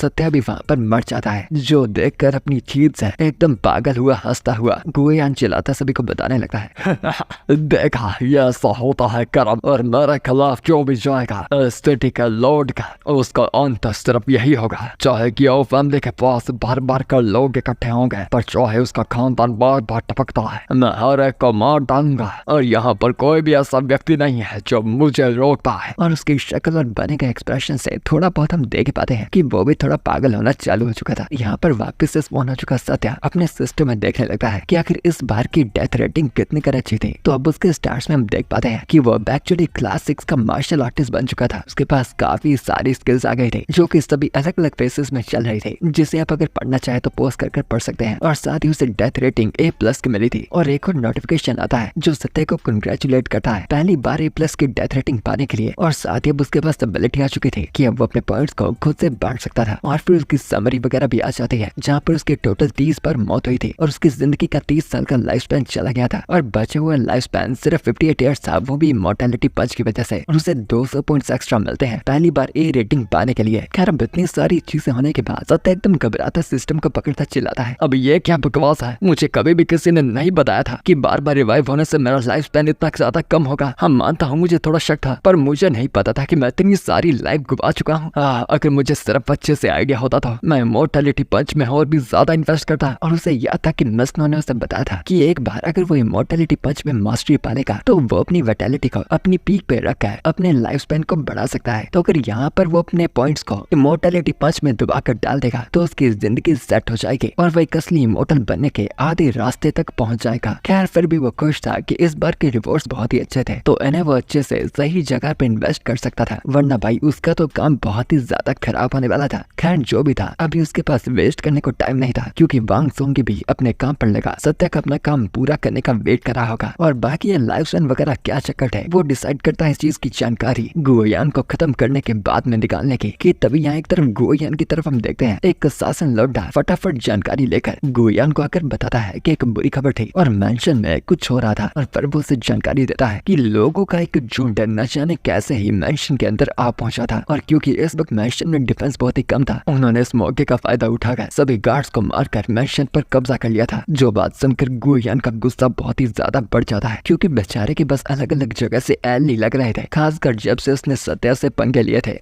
ये बात सुनकर गुओयान फटाफट चिल्लाता बताता है जहाँ पर सभी लड़ने वाले लोगों को इकट्ठा कर फटाफट एस्टेट में वापस चलने के लिए, ताकि वो अंदर आए लोगों का खात्मा कर पाए। ये यहाँ पर वहाँ के बाकी सिटी के आम लोग इकट्ठा होना शुरू हो जाते हैं। वो भी सभी अपने हाथों में हथियार पकड़े और वो सभी लोग चिल्लाते कहते हैं कि उन्हें अपने हीरो का बदला लेना था और गुओयान को यहाँ पर खत्म करना था, जिसकी बुराइयों का अंत नहीं हो रहा था। और अब ये देख कर ये छोटे मोटे लोग उसके खिलाफ बातें कर रहे थे, गुओयान को बहुत ही गुस्सा आता है और उनकी तरफ तलवार बढ़ाता। वो अपने बाकी सोल्जर्स को कहता है उन सभी को उसके हस्ते में मारने के लिए और एक भी बंदे को जिंदा न छोड़ने के लिए। और फिर सभी ही सिपाही उनकी तरफ अपने तीर बढ़ा देते हैं और वो सभी लोग भी देखते हैं कि उनकी तरफ काफी तेज तीर उड़ते आ रहे थे, पर फिर भी वो हिम्मत करते पीछे नहीं जा रहे थे। तभी वहाँ पर बहुत ही तेजी से कोई आता है और एक ही पल में उन सभी तीरों को तोड़ डालता है। और यह और कोई नहीं सत्या ही था, जो हीरो एंट्री मारकर मुस्कुरा रहा था, जो देखकर बाकी लोगों को लगता है कि सूर्य एक्चुअली में पूरी तरह से मरा नहीं था और वो वापस उठा था उनकी मदद करने के लिए। जो देखता हुआ काफी घबरा के गुओयान भी कहता है सूर्य नहीं, लेकिन ऐसा कैसे हो सकता है, मैंने इसका खात्मा अभी अभी अपने हाथों से किया था। और फिर सत्या अपनी इन लोगों की सेना लेकर गुओयान की सेना की तरफ वार करने के लिए बढ़ पड़ता है। यहाँ पर डरता हुआ वही पहला गार्ड चिल्लाता है अरे भाई सिचुएशन वैसे नहीं है जैसा हमने सोचा था, अब हम क्या करें, ये तो अभी भी जिंदा है। कि जब फिर वो अपने पीछे देखता है तो बाकी गार्ड्स तो पहले ही गायब हो चुके थे। वो सभी गार्ड्स अपने अपने हथियार वही छोड़कर बताते हैं कि आखिर वो इस कभी न हारने वाले बंदे से कैसे ही लड़ेंगे और इतने कम मिले गए पैसे में कोई अपनी जान क्यों गवाएगा। और वैसे भी गुओयान ने तो पूरी यान सिटी का बुरा हाल कर रखा था और ऊपर से अगर वो ज़ोबमैन को धोखा दे सकता है तो, जो कि उसका लॉयल कुत्ता था, तो वो उन्हें तो वैसे भी कभी भी छोड़ सकता है। इसलिए वो सभी उसे पागल लोड को छोड़कर वहाँ से भागने लगते हैं। तो देखते उन गार्ड्स पर भी अपनी तलवार करता। गुओयान चिल्लाता है कि जिसने भी वहाँ से भागने की कोशिश की वो उसे भी वहीं पर मार डालेगा। तभी बहुत ही तेज लाल एनर्जी से भरा हुआ सत्या का भाला सीधा उसके गर्दन की तरफ आता है, जिससे गुओयान बाल बाल अपनी तलवार से रोक लेता है। पर इस बार की ताकत जो उसे महसूस हो रही थी वो पिछली बार से काफी ज्यादा थे। यहाँ पर सत्य चिल्लाता से कहता है गुओयान ये तुम्हारे कर्मों का फल है, इसे भुगतने से पीछे मत हटो और चुपचाप बस मारने के लिए तैयार हो जाओ। कि तभी गुओयान बताता है कि यहाँ पर सूर्य को सच में लगता था कि वो उसे हरा सकता था, वो भी इतने कम एक्सपीरियंस के बाद। तभी उसके भाले को डिफ्लेक्ट करता घुमाता वो सीधा तेज वार उसकी तरफ करता है, जिससे सत्य के चेहरे पर कट लग जाता है और वो भी हैरान होता सोचता है कि इसकी स्वॉर्ड एनर्जी तो सच में काफी खतरनाक थी और गुओयान इतना घायल होने के बाद भी अभी भी ताकतवर था। खैर अच्छी बात थी कि उसने उसे पहले से घायल कर दिया था और अब अपनी कमाल की स्वॉर्ड टेक्निक के साथ वो सूर्य पर हर एक तरफ से लगातार वार करना शुरू कर देता है और चिल्लाता हुआ उसे बताता है कि ये सारी उसके खानदान की गलती थी, जिन्होंने उसकी बनाई गई हर एक चीज को तबाह कर दिया था। और सूर्य को मारने के बाद वो उसके खानदान से हर एक व्यक्ति को मारने का वादा करता है। उसके लगातार वारों को खा खा कर घायल हो गया सत्या अब नीचे अपने घुटनों पर आ गिरता है और उसके शरीर के अब हर एक हिस्से से खून बहना शुरू हो चुका था। और फिर अब एक ताकतवर वार में गुओयान अपनी टेक्निक के साथ स्वॉर्ड एनर्जी भरता हुआ अपनी skill pure yang sword of judgement का इस्तेमाल करता है, जो फिर से सत्य को काटने ही वाली थी कि उससे पहले उसका हाथ आकर उसकी तलवार को पकड़ लेता है और वापस से अपने पैरों पर खड़ा उठता है। और गुओयान महसूस कर पाता है उस ताकतवर एनर्जी को जो सूर्य से महसूस हो रही थी। जो देखता हैरान होता वो कहता है आखिर तुमने मेरी तलवार को अपने एक ही हाथ से कैसे पकड़ लिया, आखिर क्या तुमने सच में मेरे स्वॉर्ड स्टाइल को जान भी लिया। पर नहीं, ऐसा नामुमकिन होना चाहिए, हमने अभी तक इतनी लड़ाई की भी नहीं आपस में कि तुम इतनी जल्दी मेरी टेक्निक को जान पाओ। जिस पे हंसता मुस्कुराता तानाशाही तरीके से सूर्य बताता है हाँ सच में अगर ये हमारी पहली लड़ाई होती तो मैं कभी भी तुम्हारी स्वॉर्ड टेक्निक को भी जान नहीं पाता, पर कितनी बुरी किस्मत है कि ये हमारी तीसरी लड़ाई है जो कि मेरे लिए काफी थी चीजों को जानने के लिए। और ये तीसरी बार शब्द सुनकर गुओयान की पूरी दुनिया हिल उठती है और अपने आखिरी पलों में अपनी मौत को अपने सामने देखता गुओयान सारा मामला समझ आता है। पर बहुत बुरी किस्मत कि उससे पहले सत्या को वो खौफनाक खतरनाक भाला उसके दिल को चीर डालता है और बेशक जिसके बाद जिंदा बचना तो नामुमकिन था, फिर आखिरी बार नीचे जमीन पर गिरता है। वो सत्या को बताता चाहता है, तो मैं सिटी लॉर्ड, मुझे बेवकूफ बनाया गया, तुम कोई किया सूर्या नहीं हो, तुम हराम खार शुरुआत ही उसके बेटे थे। और ये बातें सुनकर सत्या बस देखता मुस्कुरा रहा था, क्योंकि वो बड़वा मारा गया। फिर जीत का अलंकार कटा। वो चिल्लाता सभी को बताता है कि गुओयान अब मर चुका था और जिसने उसे मारा था वो सूर्या था, किया फैमिली का। सभी अब उसे हीरो हीरो कहकर बुलाने लगते हैं और किया फैमिली का नाम वैसे ही हर जगह पर फैलने लगा था और हर जगह पर उसके लंकारे बचना शुरू हो जाते हैं। और खैर वो यहाँ पर खुशी हो रहा था कि तभी उसे बहुत ही तेज चक्कर आते हैं और वो सीधा नीचे जमीन पर गिर जाता है, जिससे सभी लोग चिंता में आ जाते हैं। पर सत्या खुश होता कहता है, हाँ ये तो परफेक्ट है, मेरा ये सूर्य रूपी यहाँ पर शो ऑफ करने के बाद मारा जाएगा, जिसके बाद शायद मुझे फिर से ए रेटिंग मिलेगी, सच में मजा आ जाएगा। तभी जब अपनी आंखें खोलता है तो वो चेहरा देखता है सोंगी का, जो देखकर वो जान जाता है कि ये हरामखोर उसे मरने नहीं देने वाला। और सोंगी भी सूर्य की चिंता में था और उसे उठाकर वो उसे वहाँ से ले चलता बताता है, अंकल सूर्य चिंता मत कीजिए, मैं वादा करता हूँ कि मैं आपको बचा कर रहूंगा। कि अंदर ही अंदर सूर्य चिल्ला रहा था, ये फिर से आ गया हरामखोर सोंगी, आखिर ये मुझे जाने क्यों नहीं देता। वांग सोंगी, तू सच में दिल का बहुत ही ज्यादा बेरहम है। बट खैर इस एपिसोड को यहीं पर खत्म करते हैं। और अगर आपको इसके अगले एपिसोड चाहिए तो वीडियो के नीचे गोल रखते हैं 400 कमेंट्स का। और अगर यहाँ पर किसी का क्वेश्चन है, मैंने पिछली वीडियो में कहा था कि मैं रोज एक वीडियो डालूंगा, वेल उस सीरीज पे व्यूज ही नहीं आए और साथ ही मेरे द्वारा दिया गया कोई भी गोल पूरा नहीं हुआ। तो खैर रोज वीडियो डालने के लिए मैं अभी भी रेडी हूँ, पर डिपेंड करता है कि अगर आप वो देखना भी चाहते हो या नहीं। इसलिए अगर आप चाहते हैं तो वीडियो को हाइप कर चैनल को सब्सक्राइब वगैरह कर दीजिए और तरह तरह के मजेदार कमेंट्स करिए और साथ ही हो सके तो वीडियो को शेयर भी। और अब मैं आपसे मिलता हूँ अगली बार अगली वीडियो के साथ। So for now bye, goodbye, सायोनारा, जाना।